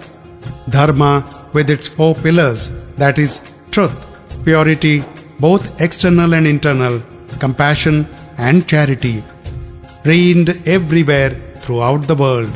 No one even dreamt of sin. Men and women alike were devoted to Shri Ramji's worship, and all were qualified for final beatitude. There was no premature death, nor suffering of any kind. Everyone was comely and sound of body. No one was destitute, afflicted or miserable. No one was stupid or devoid of auspicious marks. All were unaffectedly good, pious and virtuous. All were clever and accomplished, both men and women. Everyone recognized the merits of others and was learned and wise. Nay, everyone acknowledged the services and benefits received from others, and there was no guileful prudence. Listen, O King of the birds, continues Kakabusandiji. During Shri Ramji's reign, there was not a creature in this world, animate or inanimate, that was liable to any of the sufferings attributable to time, past conduct, personal temperament and character. Shri Ramji, the Lord of the Raghus, who reigned in Ayodhya, was the undisputed sovereign of the entire globe, girdled by the 7 oceans. This lordship of the entire globe was nothing great for him. Every hair hole in whose cosmic body contains myriads of universes. To him who has realized such infinite greatness of the Lord, even this description, that is, to speak of him as the sovereign of the entire globe, will sound highly disparaging. But even those, O King of the birds, continues Kakabusandiji, who have realized the greatness of the Lord, have turned round and conceived a fondness for this story of the Lord. For the immediate perception of such exploits of the Lord is the reward of knowing His infinite greatness. So declare the greatest of sages that have subdued their senses. The happiness and prosperity of Shri Ramji's reign were more than even Sesha, the serpent god, and Shardaji, the goddess of learning, could describe. All were generous and all beneficent. Men and women alike were devoted to the feet of the Brahmanas. Every husband was pledged to a vow of monogamy, and the wives too were devoted to their husband in thought, word and deed. Danda was never seen save in the hands of the recluse, and Bheda too had ceased to exist except among the dancers in a dancing party. Even so, the order conquer was heard only with reference to the mind throughout the realm of Shri Ramchandraji. Trees in the forest blossomed and bore fruit throughout the year. The elephant and the lion lived together as friends. Nay, birds and beasts of every description had forgotten their natural animosities and developed friendly relations with one another. Birds sang, beasts fearlessly moved about in the woods in distinct herds, making merry all the time. The air breathed cool, soft and fragrant. Bees hummed even as they moved about laden with honey. Creepers and trees dropped honey to those who asked for it. Cows yielded milk to one's heart's content. The earth was ever clothed with crops. Even in the Treta Yuga, the conditions of the Satya Yuga prevailed. Conscious of the fact that the ruler of the earth was no other than the universal spirit, the mountains brought to light their mines containing jewels of every description. Every river carried in it excellent water, cool, transparent and pleasant to the taste. The oceans kept within their bounds and scattered jewels on their shores for men to gather. Ponds were all thick with lotuses, and every quarter was clear and bright. The moon flooded the earth with her rays, while the sun shone just as much as was necessary. Similarly, clouds poured forth showers for the mere asking, so long as Shri Ramchandraji wielded the scepter. The Lord performed myriads of horse sacrifices and bestowed innumerable gifts on the Brahmanas. The defender of the Vedic usage and the champion of the righteousness, he transcended the three modes of Prakriti, that is, Sattva, Rajas and Tamas, and was another Indraji, the Lord of the Paradise, so far as enjoyment was concerned. A mine of beauty, virtuous and meek, Sita-ji was ever devoted to her Lord. She knew the greatness of the all-merciful Lord and adored his lotus feet with a devoted heart. Although there were many manservants and maidservants in her palace, all expert in the art of service, she did all household work with her own hands and carried out the behests of Shri Ramchandraji. Sita-ji invariably did what could afford delight to the all-merciful, conversant as she was with the art of service. Devoid of pride and conceit, she waited upon Kaushalya-ji and all the other mothers-in-law in the palace. Umaji continued Lord Shiv-ji. Sita-ji was no other than Goddess Lakshmi-ji, the mother of the universe, who is adored even by Brahma-ji and other gods, and is ever flawless. The same Lakshmi-ji, whose benign look is craved by the gods, but who never casts a glance at them, constantly loves Shri Ramji's lotus feet, forgetting her natural majesty. All the younger brothers served the Lord with great fidelity, for their love for Shri Ramji knew no bounds. They ever kept gazing on his lotus face in the hope that the benign Lord might give some order to them at any moment. Shri Ramji too loved his younger brothers and taught them wisdom of every kind. The citizens led a happy life and enjoyed all sorts of pleasures which even gods could scarcely obtain.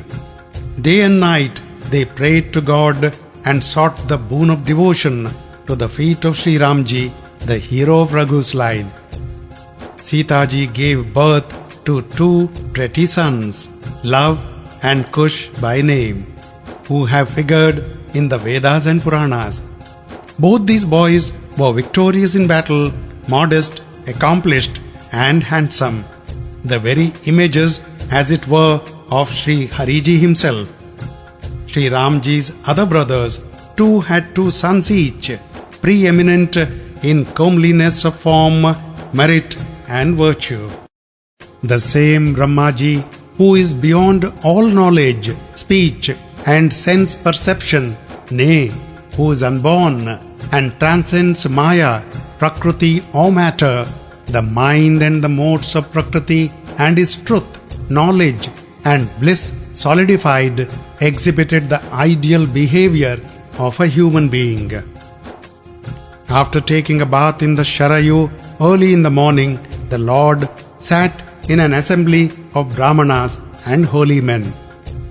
The sage Vasishthaji expounded the Vedas and Puranas, while Shri Ramji listened to the exposition, even though he knew everything himself.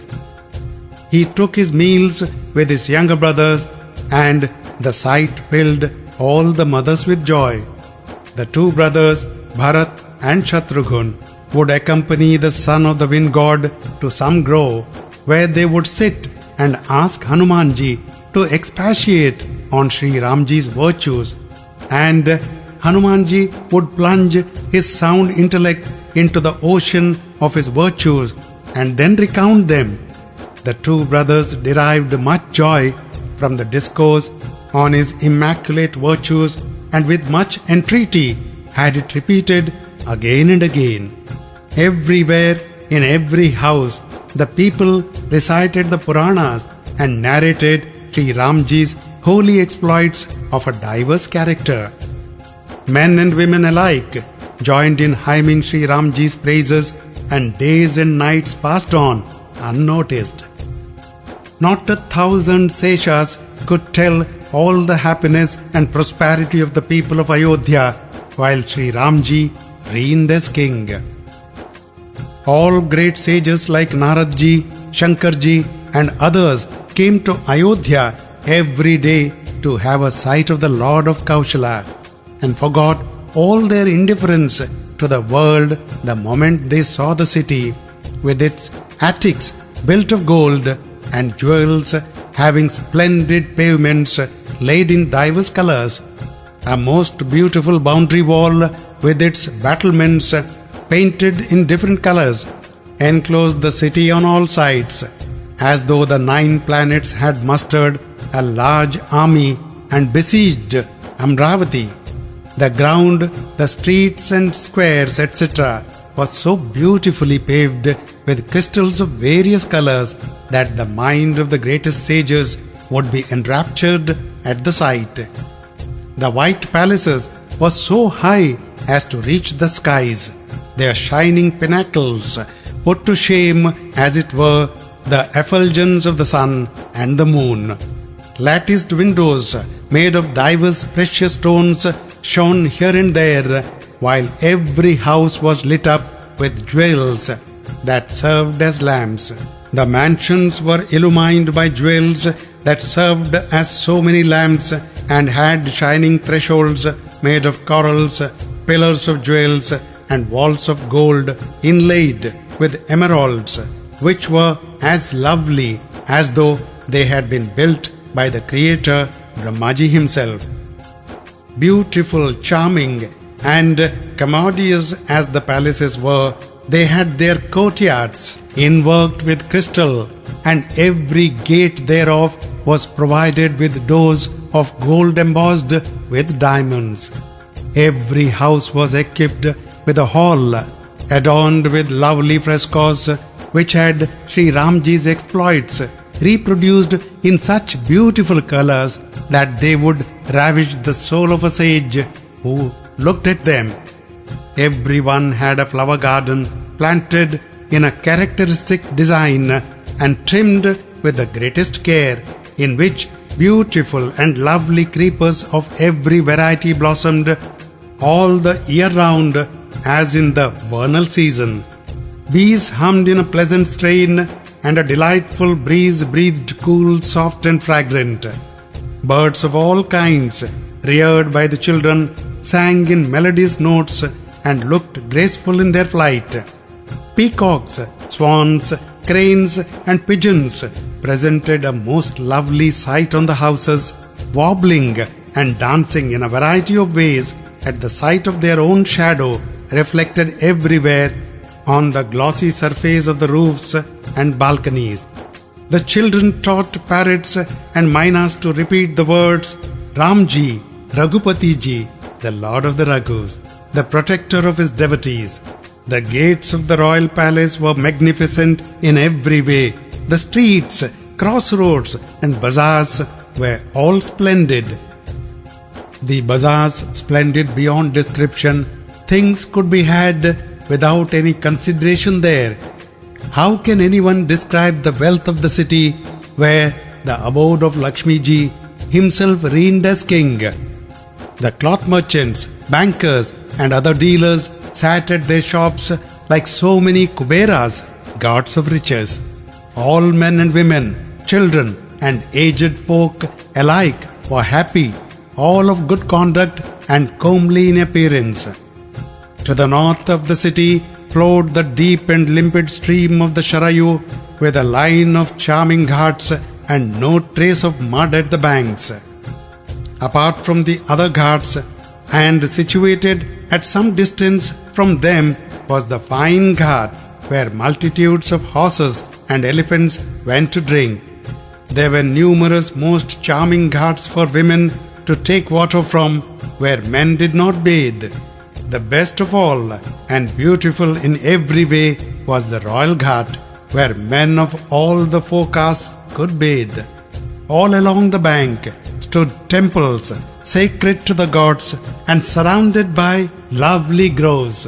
Here and there on the river bank dwelt sages and recluses unconcerned with the world and devoted to spiritual wisdom.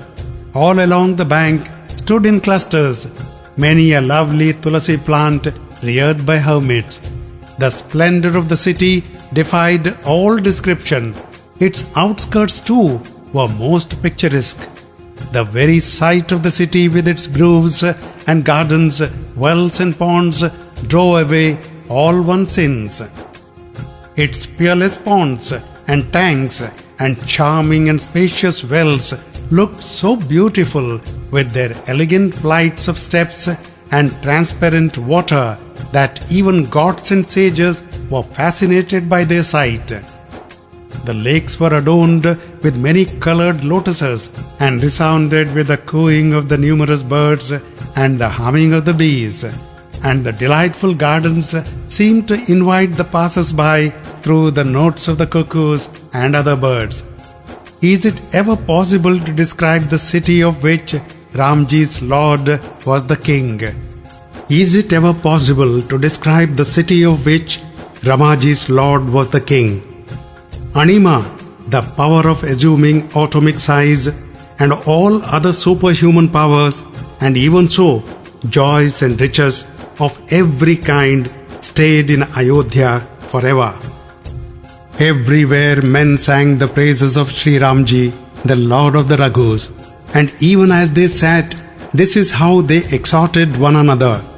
Worship Shri Ramji, the protector of the suppliant, the home of elegance, amiability, beauty and goodness, who has lotus-like eyes and swarthy limbs, who looks after his servants even as the eyelids guard the eyeballs, who is armed with a splendid bow and arrows and quiver and is staunch in battle, who delights the saints even as the sun brings joy to a bed of lotuses, who is a Garuda, the king of the birds, to devour the dreadful serpent in the shape of death, who destroys the feeling of mindness the moment a person bows to him in a disinterested spirit, and who is a hunter to kill the herd of deer in the shape of greed and infatuation, a lion to quell the elephant of concupiscence, the delight of his servants, a sun to scatter the thick darkness of doubt and sorrow,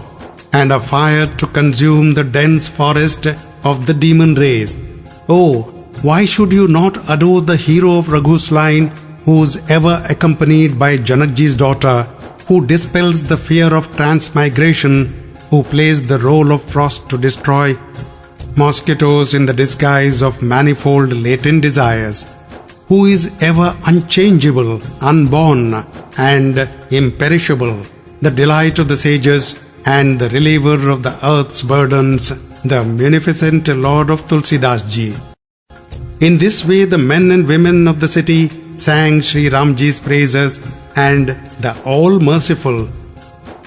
From the time, O King of the Birds, continues Kaka Bhusundi Ji, the most dazzling son of Shri Ramji's glory, appeared on the horizon. The three spheres were all flooded with light, which brought delight to many and sorrow to many others. First, I enumerate at length those to whom it caused sorrow. To begin with, the night of ignorance terminated. The owl-like saints hid themselves wherever they could. The white lily in the shape of the lust and anger closed. Kakora birds in the shape of activities of various kinds, the phenomenal existence. Time and nature never rejoiced. Thieves like jealousy, pride, infatuation, and arrogance had no occasion to display their skill in any quarter. Lotuses of every description in the shape of knowledge and realization opened in the pond of piety, happiness, contentment, dispassion, and discernment. Like so many Chakravaka birds were rid of sorrow. When the sun of Shri Ramji's glory illumines the heart of an individual, the qualities enumerated in the end grow, while those mentioned in the beginning die away. One day, Shri Ramji and his brothers, accompanied by his most favorite Hanumanji, went to see a beautiful grove where the trees were blossoming and had to put on fresh leaves. Finding it a good opportunity, the sage Sanakji and his three brothers, Sananand, Sanatan, and Sanat Kumar, arrived there. They were also embodiments of spiritual glow, adorned with amiability and other noble qualities, and constantly absorbed in the ecstasy of the union with Brahmaji. Though infants to all appearances, they are eons old. The sages looked upon all with the same eye and were above all diversity. It seemed as if the four Vedas had each assumed a bodily form. They had no covering on their body except the quarters, and their only hobby was to hear the recital of Shri Ramji's exploits wherever it was carried on. Sanaka and his brothers, O Bhavaniji, continues Lord Shivji, had stayed in the hermitage of the enlightened sage Agastyaji, and the noble sage had narrated to them many a story relating to Shri Ramji, which are productive of wisdom in the same way as the friction of two pieces of wood produces fire. Shri Ramji saw the sages approaching and gladly prostrated himself before them. And after an enquiry about their health, etc., the Lord spread his own yellow scarf for them to squat on. All his three brothers, Bharat, Lakshman, and Shatrughan, then prostrated themselves along with Hanumanji, and everyone felt very happy. The sages were besides themselves with rapture on beholding the incomparable beauty of Shri Ramji, the Lord of the Raghus. They remained gazing with unwinking eyes on the Lord, who is the abode of comeliness and brings about release from worldly existence and has a swarthy form and lotus eyes. The Lord in his turn bowed his head with joined palms. When the hero of Raghu's line perceived their condition, his eyes too streamed with tears, and every hair on his body stood on its end. Taking them by hand, the Lord seated them and addressed them in most charming words. Listen, great sages, I am indeed blessed today. By your very sight, all one's sin are wiped out. By extreme good luck, one is able to secure the company of saints. For through such communion, the chain of births and deaths is broken without the least exertion. Communion with saints is the road to emancipation, while that of the sensualist paves the way for transmigration. So declared the saints themselves, the men of wisdom and the learned, as well as the Vedas, Puranas, and other real scriptures. The four sages were all rejoiced to hear the Lord's words, and with every hair on their bodies standing erect, they proceeded to hymn His praises. Glory to the Almighty Lord, who is infinite, immutable, and sinless, who is one as well as many, and all gracious. Glory to the Lord, who is beyond the modes of Prakriti. Glory, glory to the ocean of goodness, the abode of bliss, handsome and most urbane manners. Glory to Indiraji's spouse. Glory to the supporter of earth, peerless, unborn, and dateless, a mine of elegance. A storehouse of wisdom that you are free from pride and yet bestow honor on others. The Vedas and the Puranas sing your sanctifying glory. Knower of truth, you acknowledge the services of your devotees and destroy their ignorance. Untainted by Maya, you bear numberless names and are yet beyond all. You are manifest as all, pervade all, and dwell in the heart of all. Therefore, protect us every moment. Break as under the bonds in the form of pairs of opposites, such as heat and cold, joy and sorrow, etc., adversity and mundane existence, and abiding in our heart, O Ramji, eradicate our sensuality and vanity. You are supreme bliss personified and the abode of mercy, and fulfill the desire of your devotee's heart. Pray, grant me the boon of unceasing love and devotion to your feet, O graceful Ramji. Bestow on us, O Lord of the Raghus, that most sanctifying devotion which destroys the threefold agony and the turmoils of transmigration, a celestial cow and a wish-yielding tree to satisfy the desires of the suppliant. Be propitious, my Lord, and grant this boon. A veritable Jan-born sage Agastya ji, to suck up the ocean of mundane existence, O chief of the Raghus. You are easy of access to those who adore you, and bestow all blessings on them. Put an end to the terrible sufferings caused by the mind, and diffuse even-mindedness in us, O befriender of the meek, O banisher of hope, of gratifying oneself through self-indulgence, fear, jealousy, etc., and propagator of humility, right judgment, and dispassion.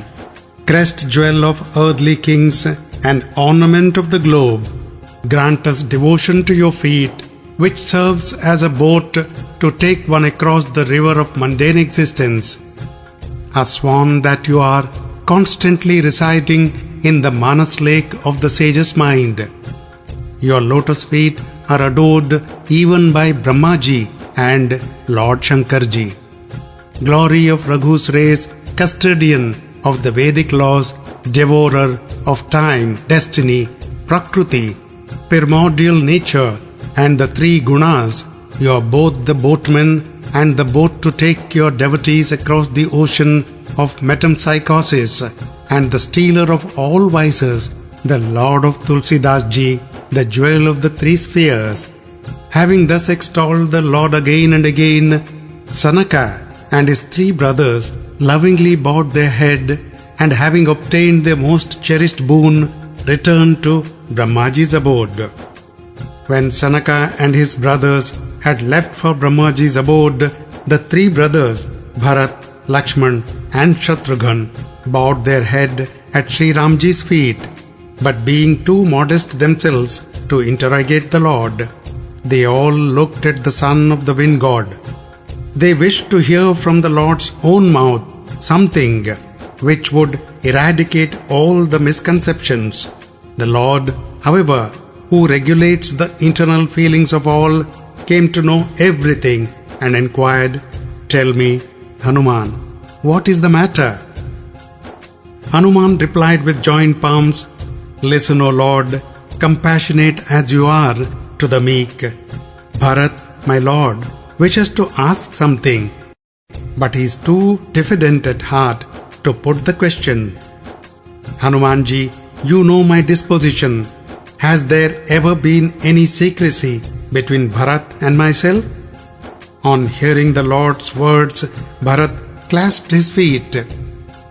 "Listen, my Lord, reliever of the suppliant's agony. I have no doubts whatever, my Lord, nor have I ever known any dejection or infatuation, even in a dream. It is all due to your grace, O all-merciful and all-blissful Lord. Yet, O storehouse of compassion, I make bold to make one submission. I being your servant, and you the delight of your devotees, the glory of the saints, O Lord of the Raghus, has been sung in various ways by the Vedas and Puranas. You too have exalted them by your own graceful mouth, and my Lord bears great affection for them. I would fain hear, my Lord, their distinctive marks, O ocean of compassion, conspicuous as you are by your excellences and wisdom. O protector of the suppliant, tell me clearly and severally the distinguishing traits of the good and the wicked." Here, brother, the characteristics of saints, which as told in the Vedas and Puranas, are innumerable. The conduct of saints and the wicked is analogous to that of sandalwood and the axe. Mark, brother, the axe cuts down a sandal tree, which the latter in its turn perfumes the axe by imparting its virtue, that is, fragrance to it. For this reason, sandalwood, in the form of paste, finds its way to the head of gods, their images, and is loved by the world so much, while the axe has its steel edge heated in the fire and beaten with a hammer as punishment. Saints, as a rule, have no hankering for the pleasures of sense, and are the very minds of amiability and other virtues. They grieve to see others in distress and rejoice at the sight of others' joy. They are even-minded and look upon none as their enemy. Free from vanity and passion, they are conquerors of greed, anger, joy, and fear. Tender of heart and compassionate to the distressed, they cherish a guileless devotion to me in thought, word, and deed. And giving honor to all, they are modest themselves. Such souls, Bharat, are dear to me as life. Having no interested motive of their own, they are devoted to my name and are abodes of tranquility, dispassion, humility, and good humor. Again, know him for all time, dear brother, a genuine saint whose heart is a home of all such noble qualities as placidity, guilelessness, friendliness, and devotion to the feet of the Brahmanas, which is the fountain of all virtues. They never swerve from the control of their mind and senses, religious observances, and correct behavior, and never utter a harsh word. They who regard both obloquy and praise alike, and who claim my lotus feet as their only possession, such saintly souls are dear to me as life, and are veritable abodes of noble qualities and embodiments of bliss. Now hear the characteristics of the impious, association with whom should be scrupulously avoided, for their company ever brings woe, even as a wicked cow ruins by her company a cow of noble breed. The heart of the wicked suffers terrible agony, for they ever burn at the sight of others' prosperity. Wherever they hear others reviled, they feel delighted, as though they had stumbled upon a treasure lying on the road. Devoted to the sensuality, anger, arrogance, and greed, they are merciless, deceitful, crooked, and impure. They bear enmity towards all without rhyme or reason. Nay, they behave inimically even with those who are actively kind to them. They are false in their dealings. Lying is their stock in trade. Nay, falsehood is their dinner, and falsehood their breakfast. Whatever they eat is intended to deceive others. They speak honeyed words, just like the peacock that has a stony heart and devours the most venomous snake. Malevolent by nature, they enjoy others' wives and others' wealth, and take delight in slandering others. Such vile and sinful men are demons in human garb. Greed is their covering and greed is their bedding. They wallow in greed. They are ever given up to sexual enjoyment and gluttony, and have no fear of punishment in the abode of Yam, the god of death. If they ever hear anyone exalted, they heave a deep sigh as though they had an attack of ague. On the other hand, when they find anyone in distress, they rejoice as though they had attained the sovereignty of the whole world. Devoted to their own selfish interests, they antagonize their kinsfolk, are given up to sensuality and greed, and are most irascible. They recognize neither mother nor father, nor preceptor, nor the Brahmanas. Utterly ruined themselves, they bring ruin upon others. Overcome by infatuation, they bear malice to others, and have no love for communion with saints, nor for the stories relating to Sri Hariji. Oceans of wise, dull-witted, and lascivious, they revile the Vedas and usurp others' wealth. Though bearing malice to all, they are enemies of the Brahmanas in particular, and full of hypocrisy and deceit at heart, they outwardly wear a saintly appearance. Such vile and wicked men are absent in the Satya and Treta Yugas.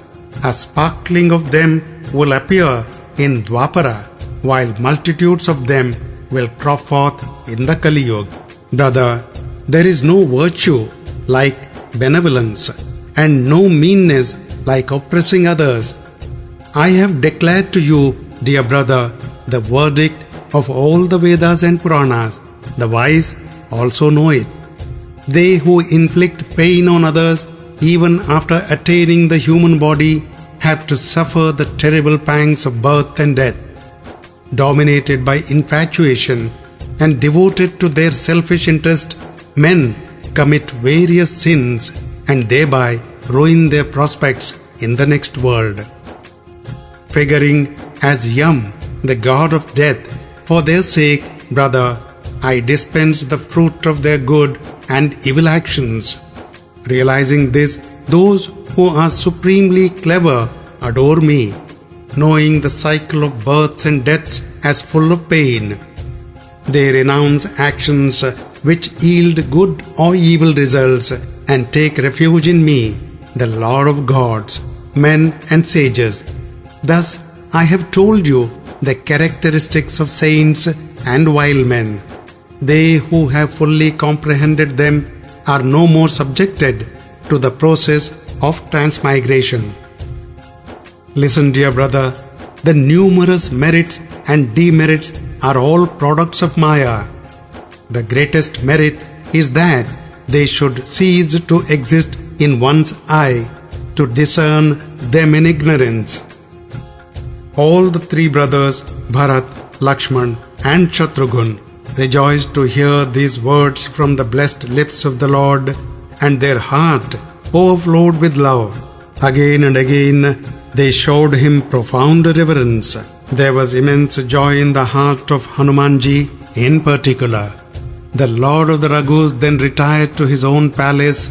In this way, he enacted some new spot every day. The sage Naradji paid frequent visits and sang Shri Ramji's holy exploits. After witnessing fresh deeds every day, the sage returned to Brahmaji's abode and recited the whole story there. The Creator felt overjoyed to hear it and said, "Dear son, hymn his praises again and again."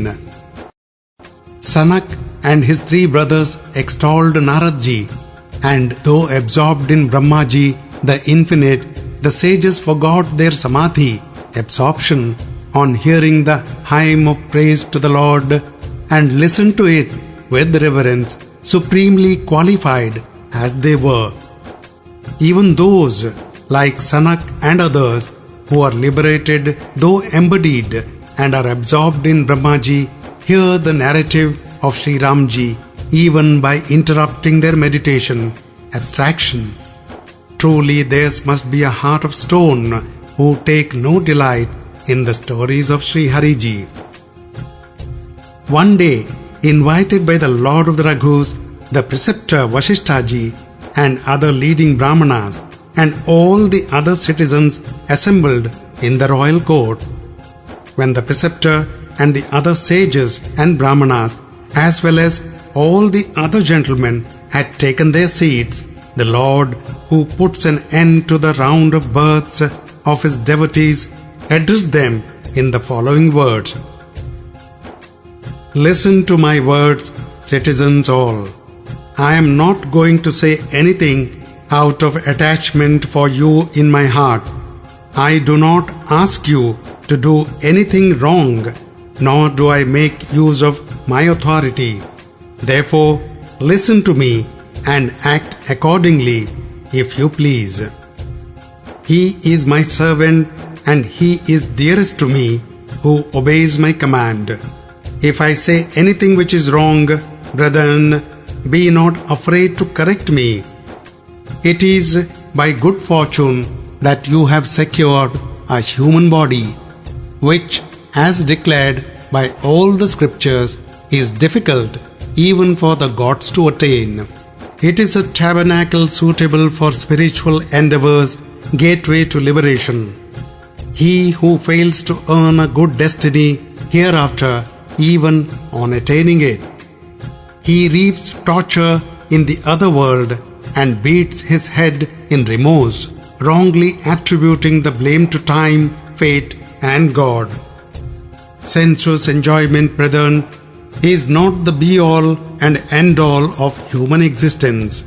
Even heavenly enjoyment is short-lived and ends in sorrow. The fools who devote their mind to the pleasures of sense, even after attaining human birth, take poison in exchange for nectar. None will ever speak well of him who picks up a peppercorn, throwing away the philosopher's stone. This immortal soul goes round through 84 lakh species of life, falling under 4 broad divisions. Driven by Maya, my deluding potency, and encompassed by time, destiny, nature, and phenomenal existence, it ever drifts along. Rarely does God, who loves the jiva without any self-interest, graciously bestow on it a human form, which is a veritable raft whereby it can cross the ocean of mundane existence. With my grace for a favorable wind and a worthy preceptor for a helmsman to steer this strong bark, a combination which, though difficult to secure, has been made easily available to it. The man who, though equipped with all 3 resources, fails to cross the ocean of metempsychosis is ungrateful and dull-witted and meets the fate of self-murderer. If you seek happiness here as well as hereafter, listen to my words and imprint them deeply in your heart. It is an easy and pleasant road, brethren, that the devotion to my feet, extolled in the Puranas and Vedas. Gnosis is difficult to attain and beset with numerous obstacles. The path is rugged and there is no solid ground for the mind to rest on. Scarcely one attains it after a hard struggle, yet lacking in devotion, the man fails with my love.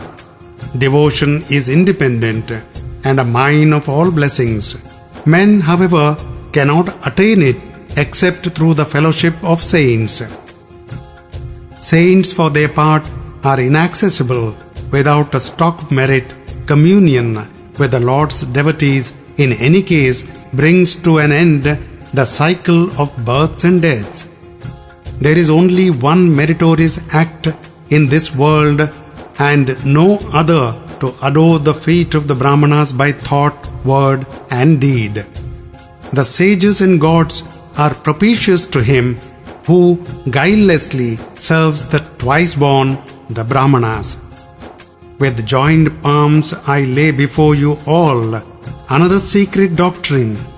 Without adoring Shankarji, that is Lord Shivji, man cannot attain devotion to me. Tell me, what pains are involved in treading the path of devotion?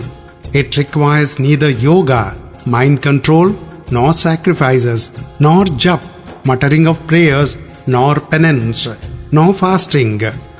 A guileless disposition, a mind free from perversity, and absolute contentment with whatever may be got. This is all that is needed. If he who is called a devotee yet counts upon man, tell me, what faith does he have in me? What use my dwelling on the subject further? I am won by the conduct of a man as depicted below, brethren. He who has no enmity or quarrel with anyone and is devoid of hope and fear, to such a man all the quarters are ever full of joy. Undertaking nothing with an interested motive, without home, without pride and without sin, free from wrath, clever and wise, ever loving the company of saints and accounting the enjoyments even of heaven as well as the final beatitude as no more than a blade of grass, tenaciously adhering to the cult of devotion but avoiding bigotry and giving up all sophistical reasoning. Fond of singing and hearing my praises and devoted to my name and free from attachment to the world, arrogance and infatuation, the felicity that such a man enjoys is known to him alone, who has become one with God, the embodiment of supreme bliss. On hearing Shri Ramji's nectar-like words, all who had assembled there clasped the feet of all merciful. Fountain of mercy, you are our father and mother, preceptor and kinsman. You are dearer to us than our own life. Ramji, you are our body, wealth and habitat, and you are beneficent to us in every way, relieving as you do the agony of the suppliant. None other than you could give such instruction, for even father and mother are devoted to their own interest. You too are the only disinterested benefactors in this world, yourself and your servant, O destroyer of the demons. Everyone else in this world has his own interest to serve. No one thinks of others' highest spiritual interest, even in a dream, O Lord. The Lord of the Raghus was delighted at heart to hear the words of all, steeped as they were in the nectar of love. On receiving the Lord's permission, they returned each to his own residence, repeating on the way the Lord's charming discourse. Umaji, continues Lord Shivji, the people of Ayodhya, both men and women, were the very picture of blessedness, for the Lord of the Raghus, who was none other than Brahmaji, the embodiment of truth, intelligence and bliss, ruled there as a king. One day, the sage Vasishtaji called at the palace where the charming and all blissful Shri Ramji was. The Lord of the Raghus received him with great reverence, laved his feet and slipped the water into which they had been washed. "Listen, Ram," said the sage with joined palms. "I make my humble submission, O ocean of mercy. Even as I watch your doings, infinite bewilderment possesses my soul. Your immeasurable greatness is beyond the knowledge of the Vedas. How can I describe it, O Almighty Lord? The vocation of a family priest is very low. The Vedas, Puranas, and the Smriti texts equally denounce it. When I would not accept it, Brahmaji, my father, said to me, 'It will redound to your benefit hereafter, my son.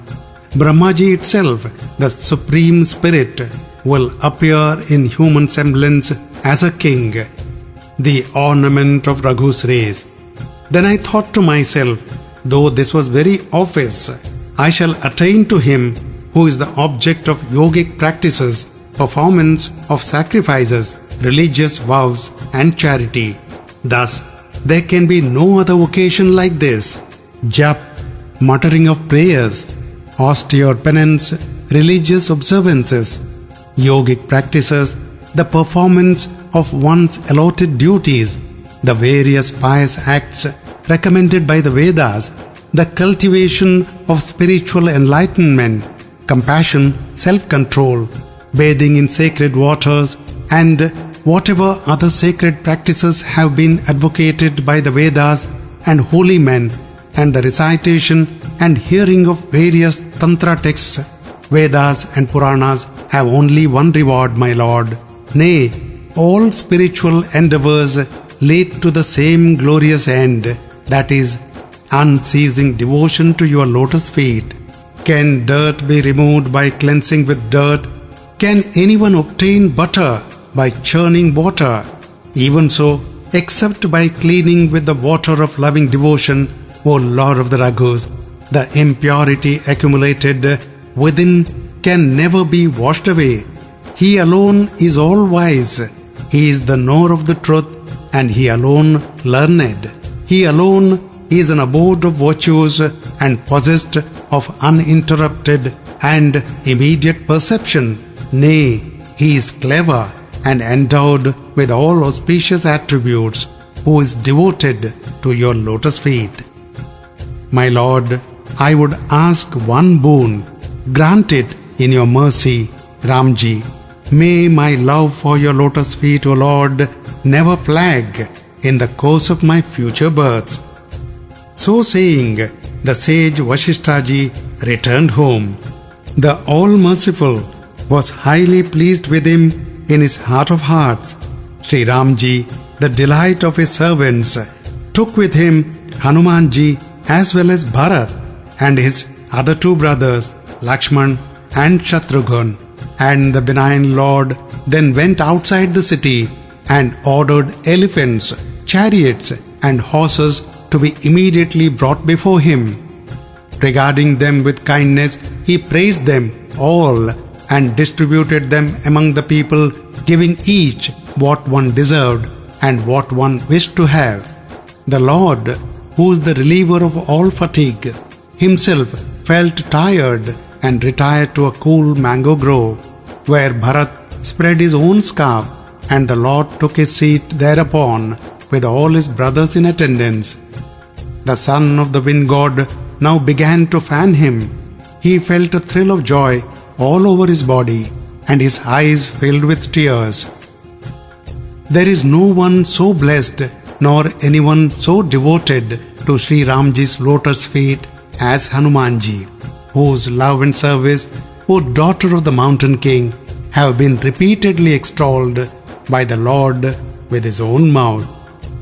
At that time came Naradji, lute in hand, and began to sing Shri Ramji's sweet renown, which always has a fresh charm about it. Regard me, O lotus-eyed Lord, O reliever of anxiety, with a benignant look, dark of hue as the blue lotus, O Hariji. You are, as it were, a bee enjoying the honey of the lotus heart of Lord Shivji, the destroyer of Cupid. Shattering the might of the demon hosts, you bring delight to saints and sages and wipe out sins. Beneficent to the Brahmanas as a mass of fresh clouds to a thirsty crop, you are the refuge of the helpless and the befriender of the afflicted. By the might of your arm, you have crushed earth's enormous burden and ingeniously killed the demons Khara, Dushna, and Virada. Hail, all blissful slayer of Ravan, noblest of kings, a moon to the lily-like line of King Dasharathji. Your fair renown is familiar to the Puranas, Vedas, and Tantras, and is sung in the congregations of gods, sages, and saints. Crushing false pride in your mercy, you are clever in every way, O jewel of the city of Ayodhya. Your very name wipes out the impurities of the Kalyug and destroys worldly attachment. Pray, protect the suppliant, O Lord of Tulsidas Ji. Having lovingly recounted Shri Ramji's catalogue of virtues, the sage Naradji returned to the Brahmaji's abode, enshrining the ocean of beauty in his heart. Listen, Girijaji, continues Lord Shankarji. I have told you in full this holy narrative according to my own lights. The stories of Shri Ramji are without number and beyond all dimensions. Not even the Vedas and Sharadaji, the goddess of speech, could recount them all. Infinite is Ramji and infinite his excellences.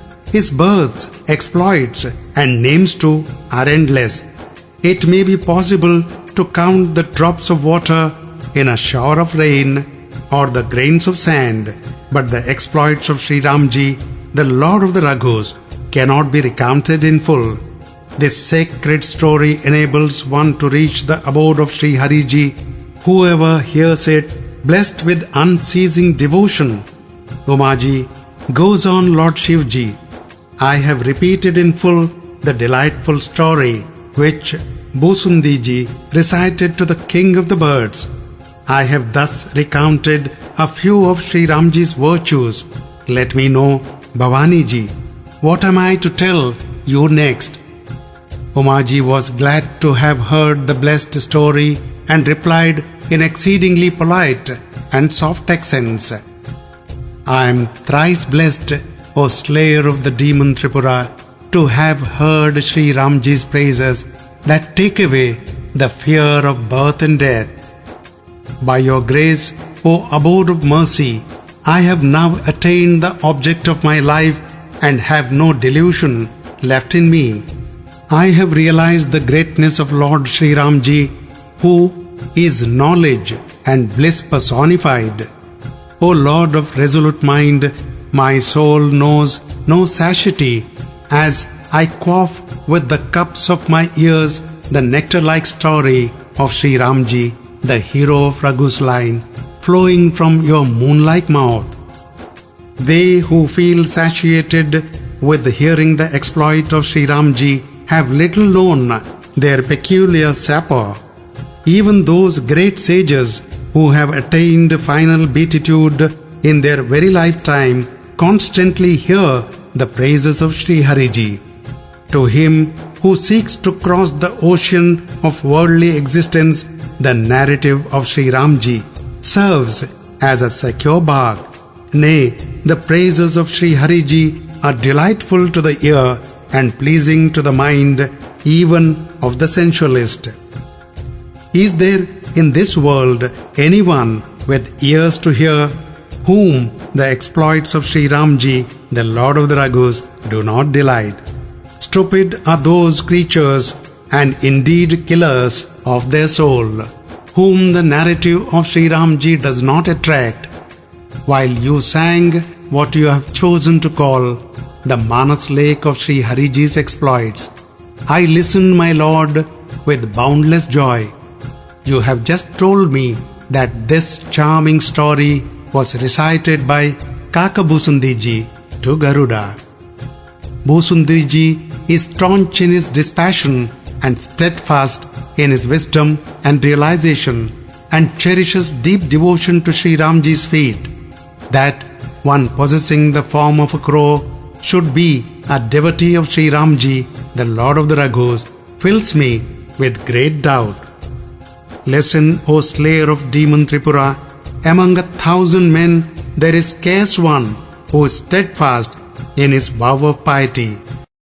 Among 10 million souls devoted to religion, there may be one who is averse to the pleasures of sense and takes delight in dispassion. Among 10 million souls free from worldly attachment, so declare the Vedas, scarce one succeeds in acquiring perfect wisdom. Among 10 million enlightened souls in this world, there is hardly one who attains a final beatitude even when living. Among 1,000 such souls, he who has not only realized his oneness with Brahmaji but merged his identity in the Absolute and has accordingly become a fountain of all joy is rarely to be found.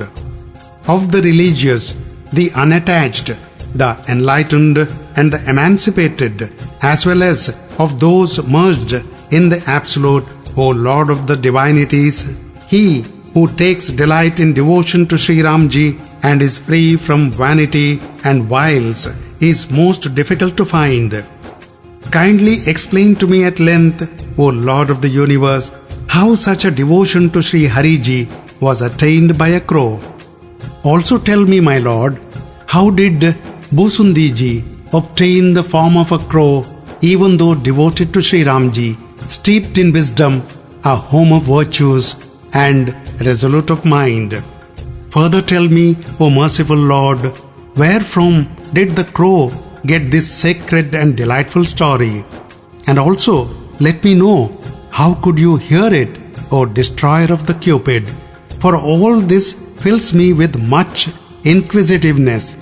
Garuda, again, is highly enlightened and an embodiment of virtues. Moreover, he is a servant of Shri Hariji, being his own mount, and lives very close to him. Leaving a host of sages, wherefore did he approach a crow and hear Shri Ramji's story from him? Further, let me know how the dialogue proceeded between the crow and Garuda, the devourer of serpents, both of whom are devotees of Shri Hariji. Lord Shivji rejoiced to hear the artless and welcome speech of his consort Gauriji and politely replied, "You are blessed indeed, O virtuous lady. Your idea is holy, and you possess not a little love for the feet of Shri Ramji, the Lord of the Raghus. Therefore, listen to a most sacred story, which when heard puts an end to the delusion of the whole universe, endures faith in Shri Ramji's feet, and enables a man to cross the ocean of worldly existence without any difficulty." The king of the birds too went and put quite similar questions to the crow. I will reverently tell you all that. Listen, O Maji, with an attentive mind. Listen, O charming and bright-eyed lady, to the circumstances in which I heard this story, that delivers one from the cycle of births and deaths. You first took birth in the house of Daksh, and Satiji was the name of you then bore. At Dakshji's sacrifice you are subjected to contumely, and in the heat of your indignation you gave up your life then. My servants wrecked the sacrifice. You know the whole episode already. I felt much troubled at heart thereafter, for your loss had left me disconsolate, my dear. I wandered among beautiful woodlands, mountains, rivers and tanks, seeing sights, but found no charm anywhere. In the far north, even beyond Mount Sumeru, there stands a most lovely mountain known by the name of Nilgiri, the Blue Mountain. It has 4 charming and delightful gold peaks, which gladden my soul. On each stood one gigantic tree, a banyan, a people, the Indian fig tree, and a mango. On the top of the mountain sparkled a beautiful tarn with jeweled steps, which was so enchanting to behold.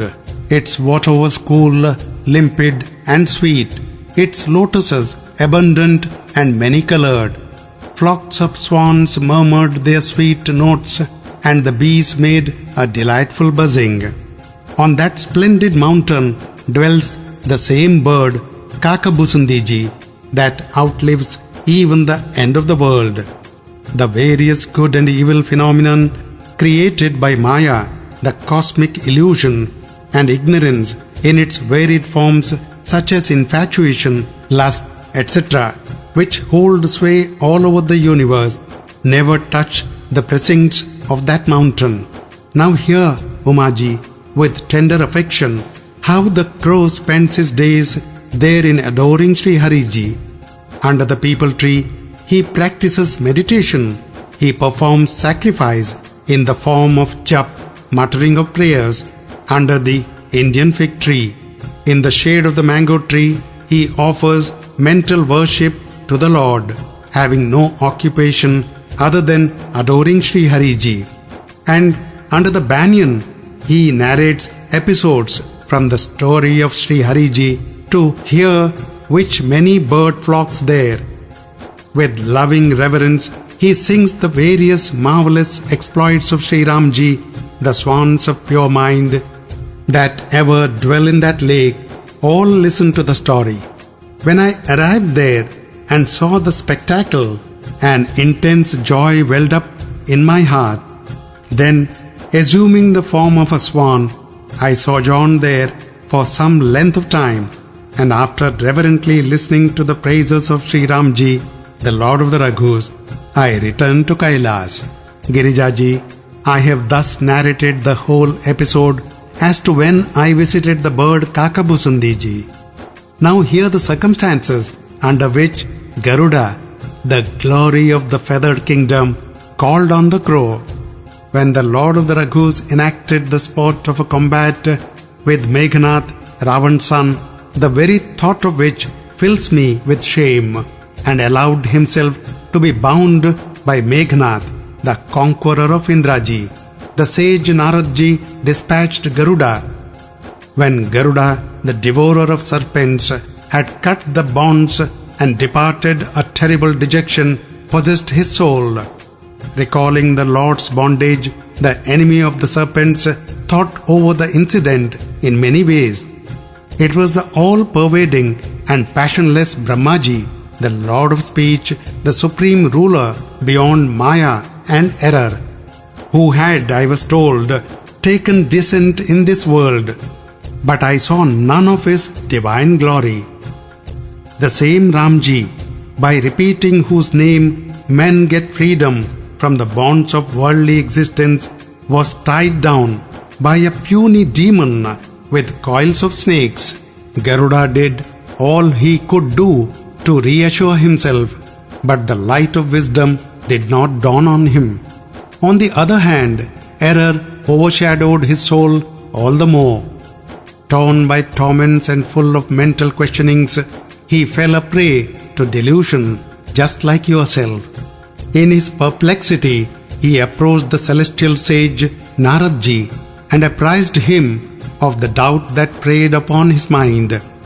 On hearing his tale, Naradji was moved with great compassion and said, "Listen, Garuda, formidable is Sri Ramji's Maya, delusive power.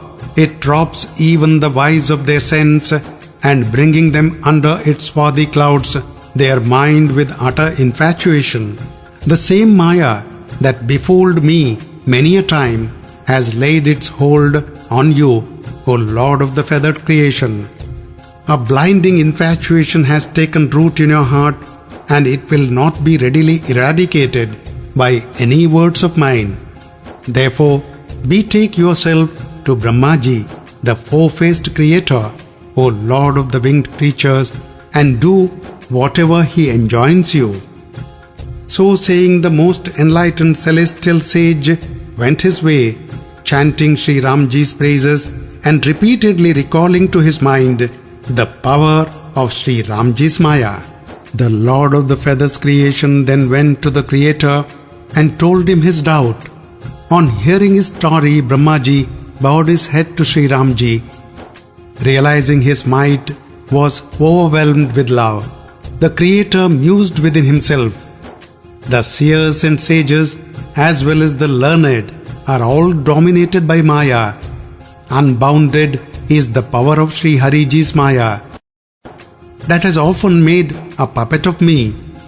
The whole of this animate and inanimate creation was evolved by me. No wonder then that the king of the birds has been beguiled by it. Thereupon Brahmaji said in charming accents, "The great Lord Shivji is conversant with Shri Ramji's glory. Therefore, O son of Vinata, approach Lord Shankarji and ask no question of anyone elsewhere, dear child. There alone will your doubts be resolved." On hearing the Creator's advice, the bird flew away. Then came the Lord of the Feathered Kingdom in utmost distress to me. At that time, I was on my way to Kubera's residence, while you, Umaji, were here on Mount Kailas. He reverently bowed his head at my feet and then placed his doubt before me. On hearing his submission, which was couched in polite terms, Bhavaniji, I lovingly replied to him, "Garuda, you have met me on the way. How then shall I instruct you? Doubts are wholly resolved. Only one enjoys the fellowship of saints for a long time and listens there to the delightful story of Sri Hariji that has been sung by the sages in diverse ways, and the sole theme of it at the beginning, in the middle, as well as at the end, is the divine Lord of Sri Ramji. I shall accordingly send you to a place where, O brother, the story of Sri Hariji is recited every day. You go there and listen. As you hear it all, your doubts will vanish and you will develop intense love for Sri Ramji's feet. Except in the company of saints, there is no talk of Sri Hariji, and one cannot be rid of error except through such talk. And till one's error is dispersed, one cannot have deep-rooted affection for Sri Ramji's feet. The Lord of the Raghus cannot be found except through love, even though you may practice yoga, mind control, or austere penance, or cultivate spiritual wisdom or dispassion. In the north, there is a beautiful blue mountain called Nilgiri, where lives the amiable Kakabusundiji, highly conversant with the path of devotion to Sri Ramji, enlightened, full of good qualities and ages old. He unceasingly recites Sri Ramji's narrative, and noble birds of different species reverently listen to it. Go there and hear of the many virtues of Sri Hariji. Your distress, born of infatuation, will thus disappear." When I had thus told him everything in unambiguous terms, Garuda bowed his head at my feet and departed with joy. Umaji, I did not instruct him myself, because by the grace of Sri Ramji, the Lord of the Raghus, I had come to know the secret of Garuda's infatuation. He must have given vent to his pride on some occasion, and the All-Merciful evidently wished to cure him of it. Partly there was another reason why I did not detain him. A bird can follow the language of a bird alone. My Lord's Maya, Bhavaniji, is formidable, who is there so wise as not to be beguiled by it.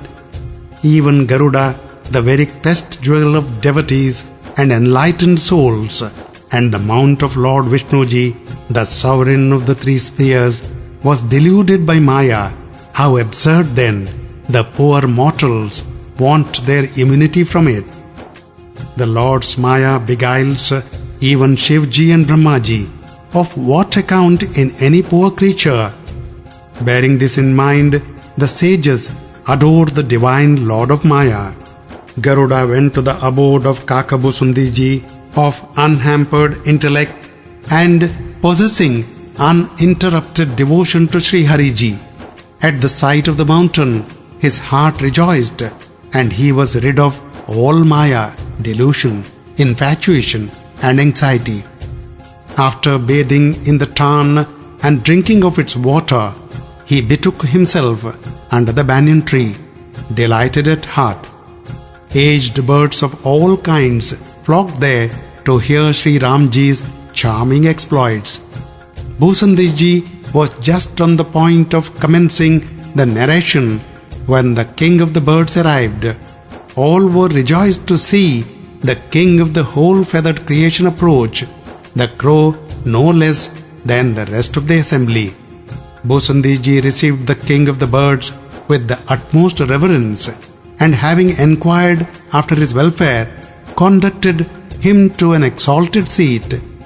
After offering him loving worship, the crow addressed him in honeyed accents. "My lord, I have been blessed by your sight. Now let me do whatever you bid me, O king of the birds." "With what object have you come, my master?" "You have always been a picture of blessedness," replied the lord of the feathered kingdom in gentle phrase, "as I find that the great Lord Shivji reverently extolled you with his own mouth." Listen, dear one, the object for which I came has already been fully accomplished, and I have also had the privilege of seeing you. At the very sight of your most holy hermitage, my infatuation, doubt, and many misconceptions have been removed. Now, dear one, narrate to me with due reverence the most sacred story of Sri Ramji, which is ever delightful and a cure for all sufferings. This is what I beg of you again and again. The moment Bhusandiji heard Garuda's prayer, humble, sincere, loving, delightful, and pious, a supreme joy diffused over his soul, and he commenced recounting the virtues of Sri Ramji, the Lord of the Raghus.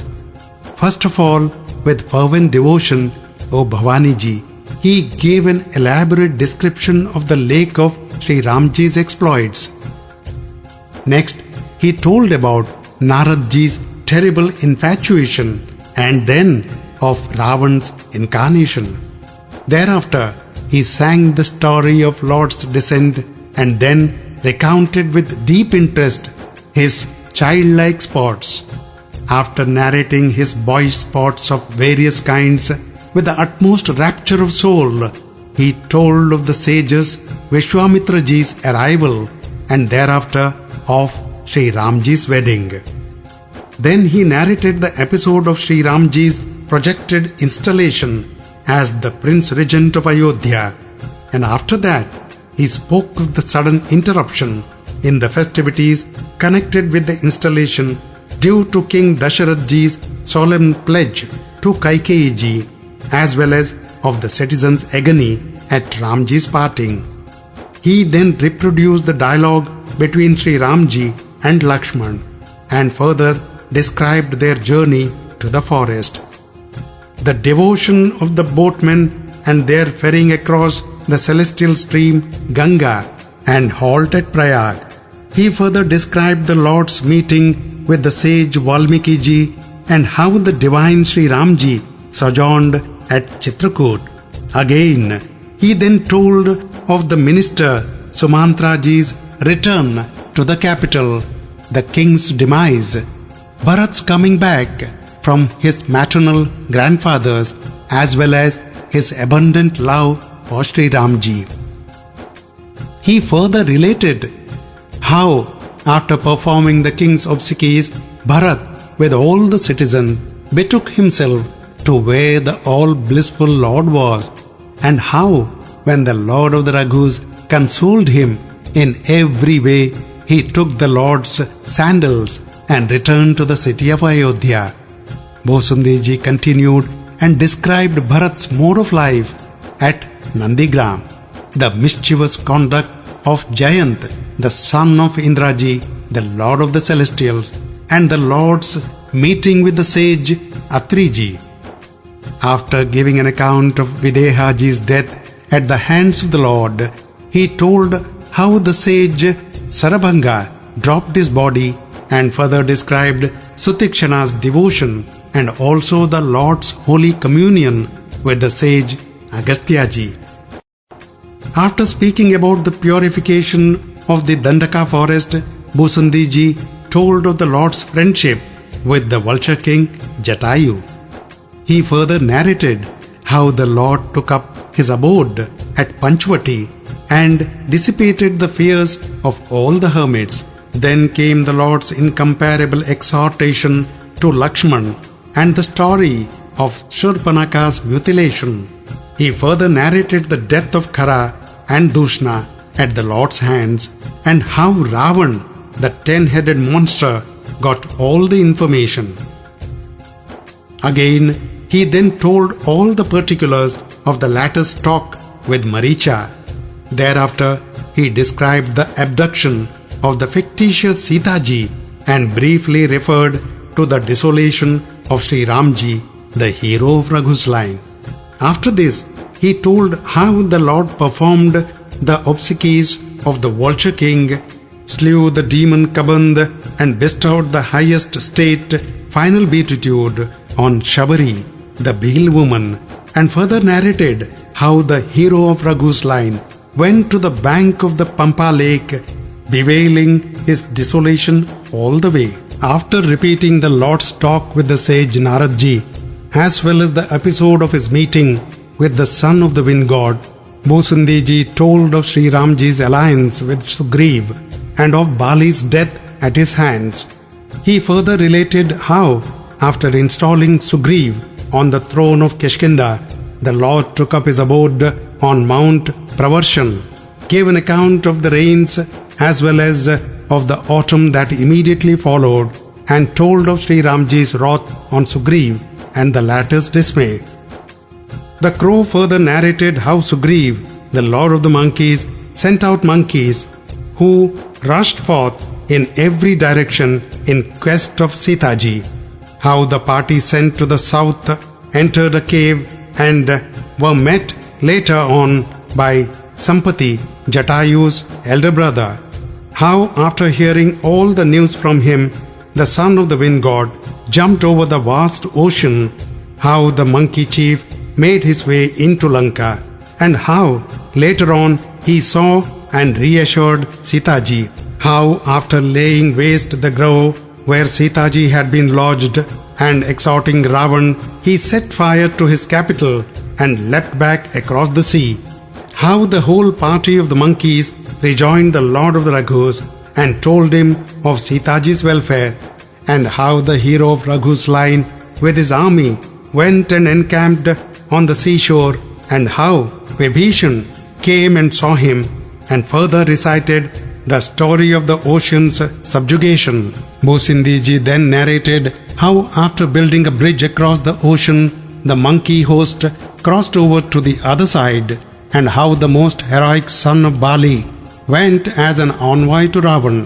He further described the conflict between the demons and the monkeys in all its phases, and in course of it, the might and valor and eventually the destruction of Kumbhakarn and Meghnath. The crow then told about the extermination of the demon host and the various phases of the combat between the Lord of the Raghus and Ravan, Ravan's death and Mandodri's lament, the enthronement of Vibhishanji, the cessation of God's sorrow, and Sitaji's reunion with the Lord of the Raghus. He further narrated how the gods with joined palms hymned the Lord's praises, how the all-merciful Lord then mounted the aerial car known by the name of Pushpak along with the monkeys and flew to Ayodhya, and how Shri Ramji arrived at his own capital, and all such holy doings. He then told of Shri Ramji's coronation and also described the city and all its kingly polity. In this way, Bhusindi ji narrated the whole story as I have already told you, Bhavani ji. When he heard the whole of Shri Ramji's narrative, Garuda's mind was filled with rapture and he spoke as follows. My doubts have gone.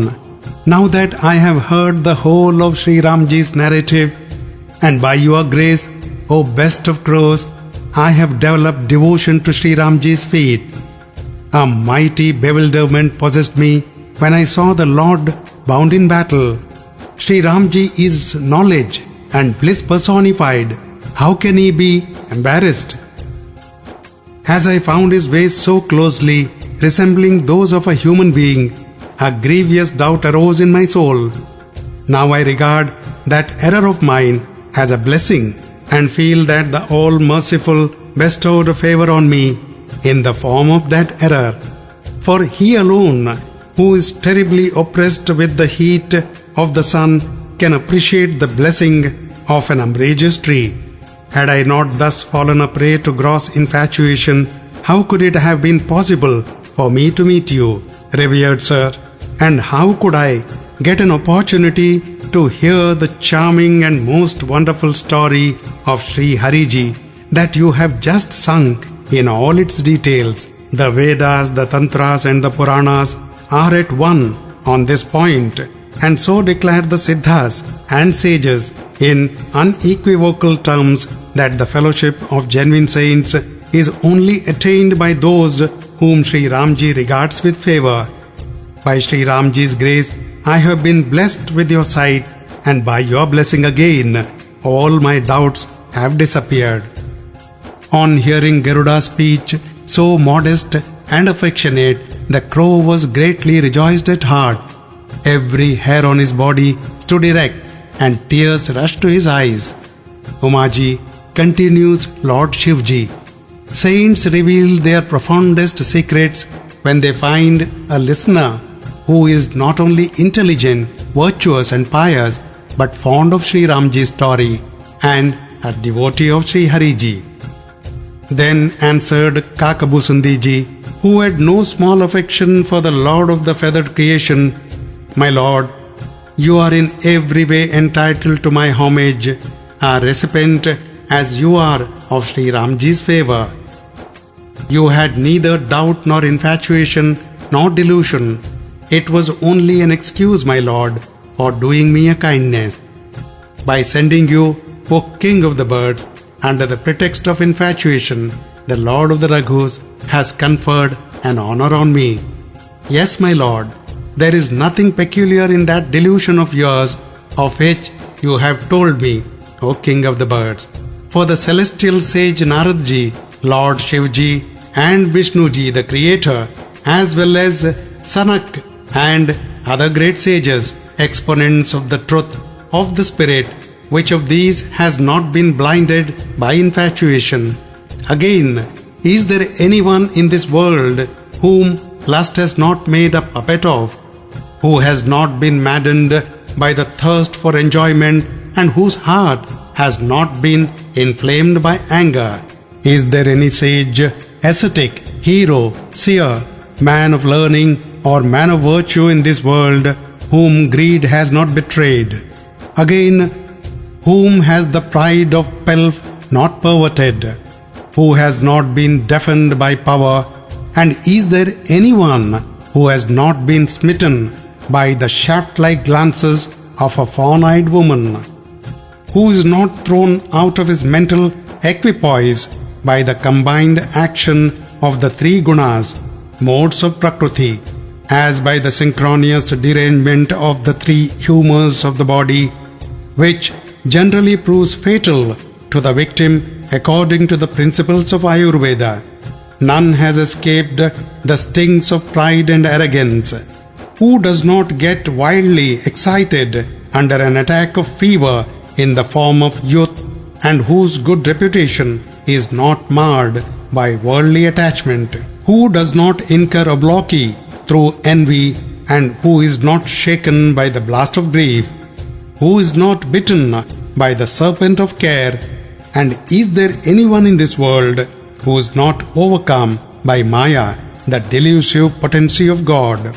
Again, is there anyone so resolute of mind whose body is not being consumed by desire as a piece of wood is eaten away by a wooded borer? Whose mind has not been polluted by the threefold desire, the desire of progeny, the desire of wealth, and the desire of fame? All these constitute the retinue of Maya, formidable and infinite in number, more than any can tell. Even Lord Shivji and the four-faced Brahmaji, the Creator, are ever afraid of these. Of what account then are other creatures? Maya's formidable army is spread over the whole universe. Concupiscence and others, that is anger and greed, are its generals. Hypocrisy, deceit, and hearsay its champions. That Maya, however, is Shri Ramji's own handmaid, though unreal when understood. There is no release from her grip except by Shri Ramji's grace. I declare this with the utmost confidence. The same Maya that has made a puppet of the whole world and whose ways are unknown to anyone, dances with all her troops like an actress on the stage to the play of the Lord's eyebrows, king of the birds. Such is Shri Ramji, who is devoid of birth, the totality of existence, knowledge and bliss, wisdom personified, the home of beauty and strength. He is both pervading and pervaded, fractionless, infinite and integral, the Lord of unfailing power, attributeless, vast, transcending speech as well as the other senses, all-seeing, free from blemish, invincible, unattached, devoid of form, free from error, eternal and untainted by Maya, beyond the realm of Prakriti, matter, bliss personified, the Lord, indwelling the heart of all, the actionless Brahmaji, free from passion and imperishable. In him, error finds no ground to stand upon. Can the shades of darkness ever approach the sun? For the sake of his devotees, the divine Lord of Shri Ramji took the form of an earthy sovereign and performed most sacred deeds in the manner of an ordinary mortal.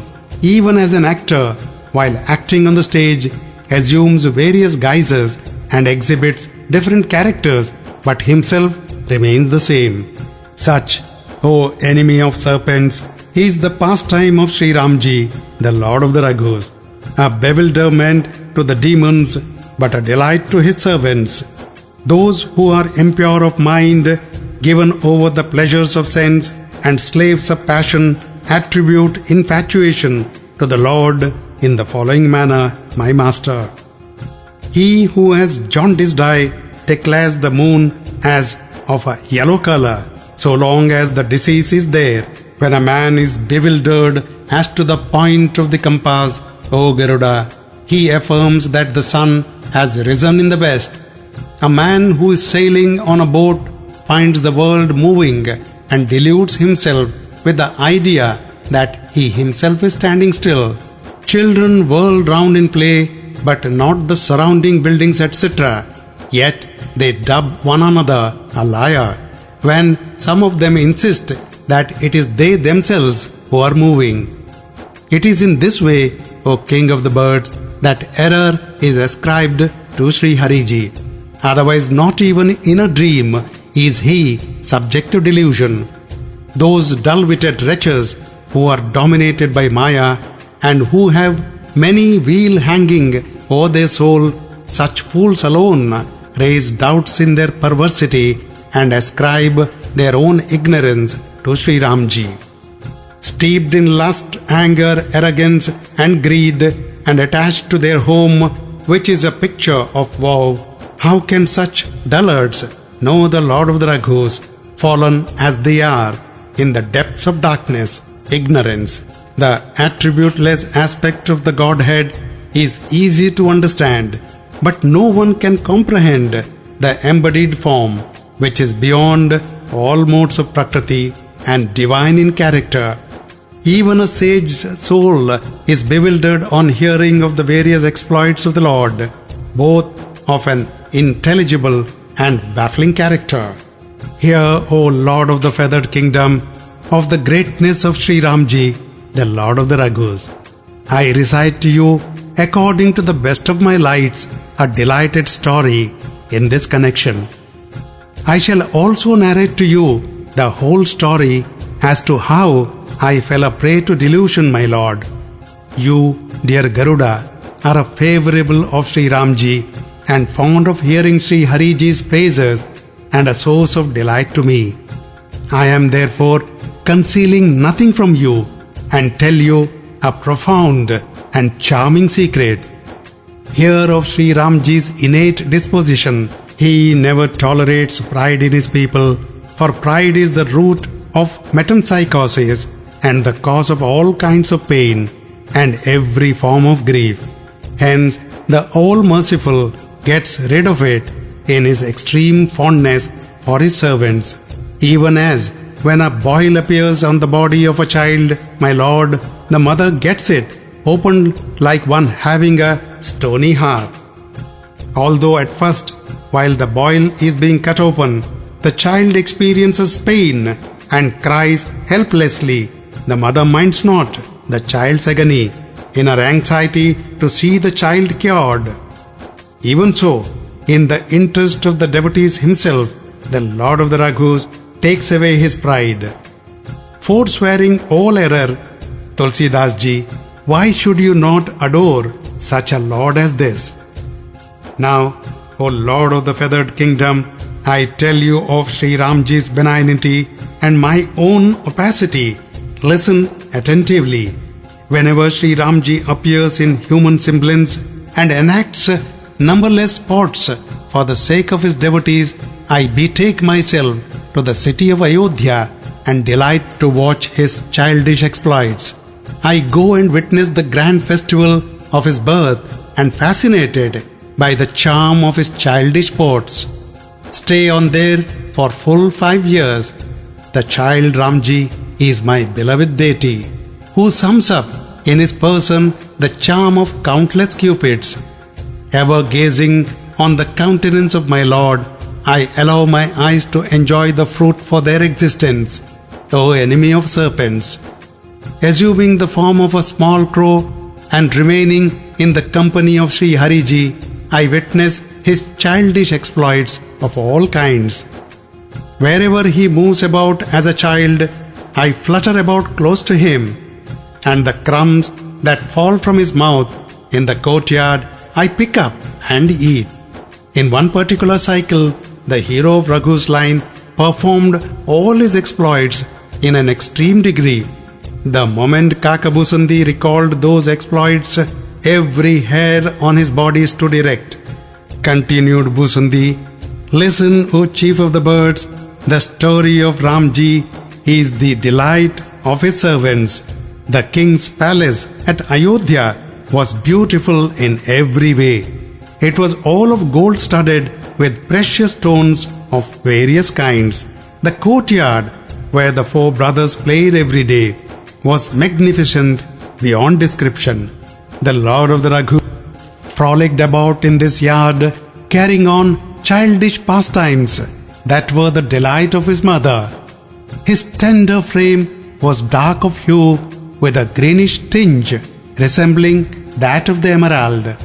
Every limb of it had the loveliness of numberless cupids compressed into it.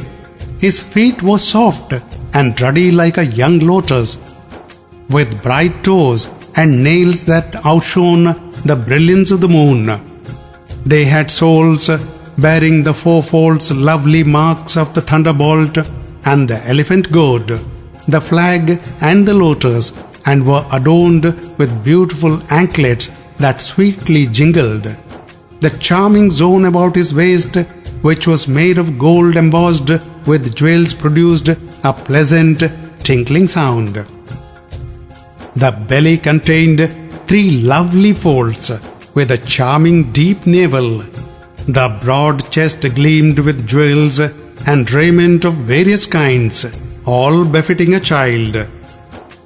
His roseate hands, nails and fingers were all captivating. His long arms were richly adorned. He had shoulders resembling those of a lion's cub and a neck shaped like a conch, a lovely chin and a face which was the very perfection of beauty. His speech was yet indistinct, his lips rosy, and his mouth contained a pair of small, pearly and shapely teeth, both above and below.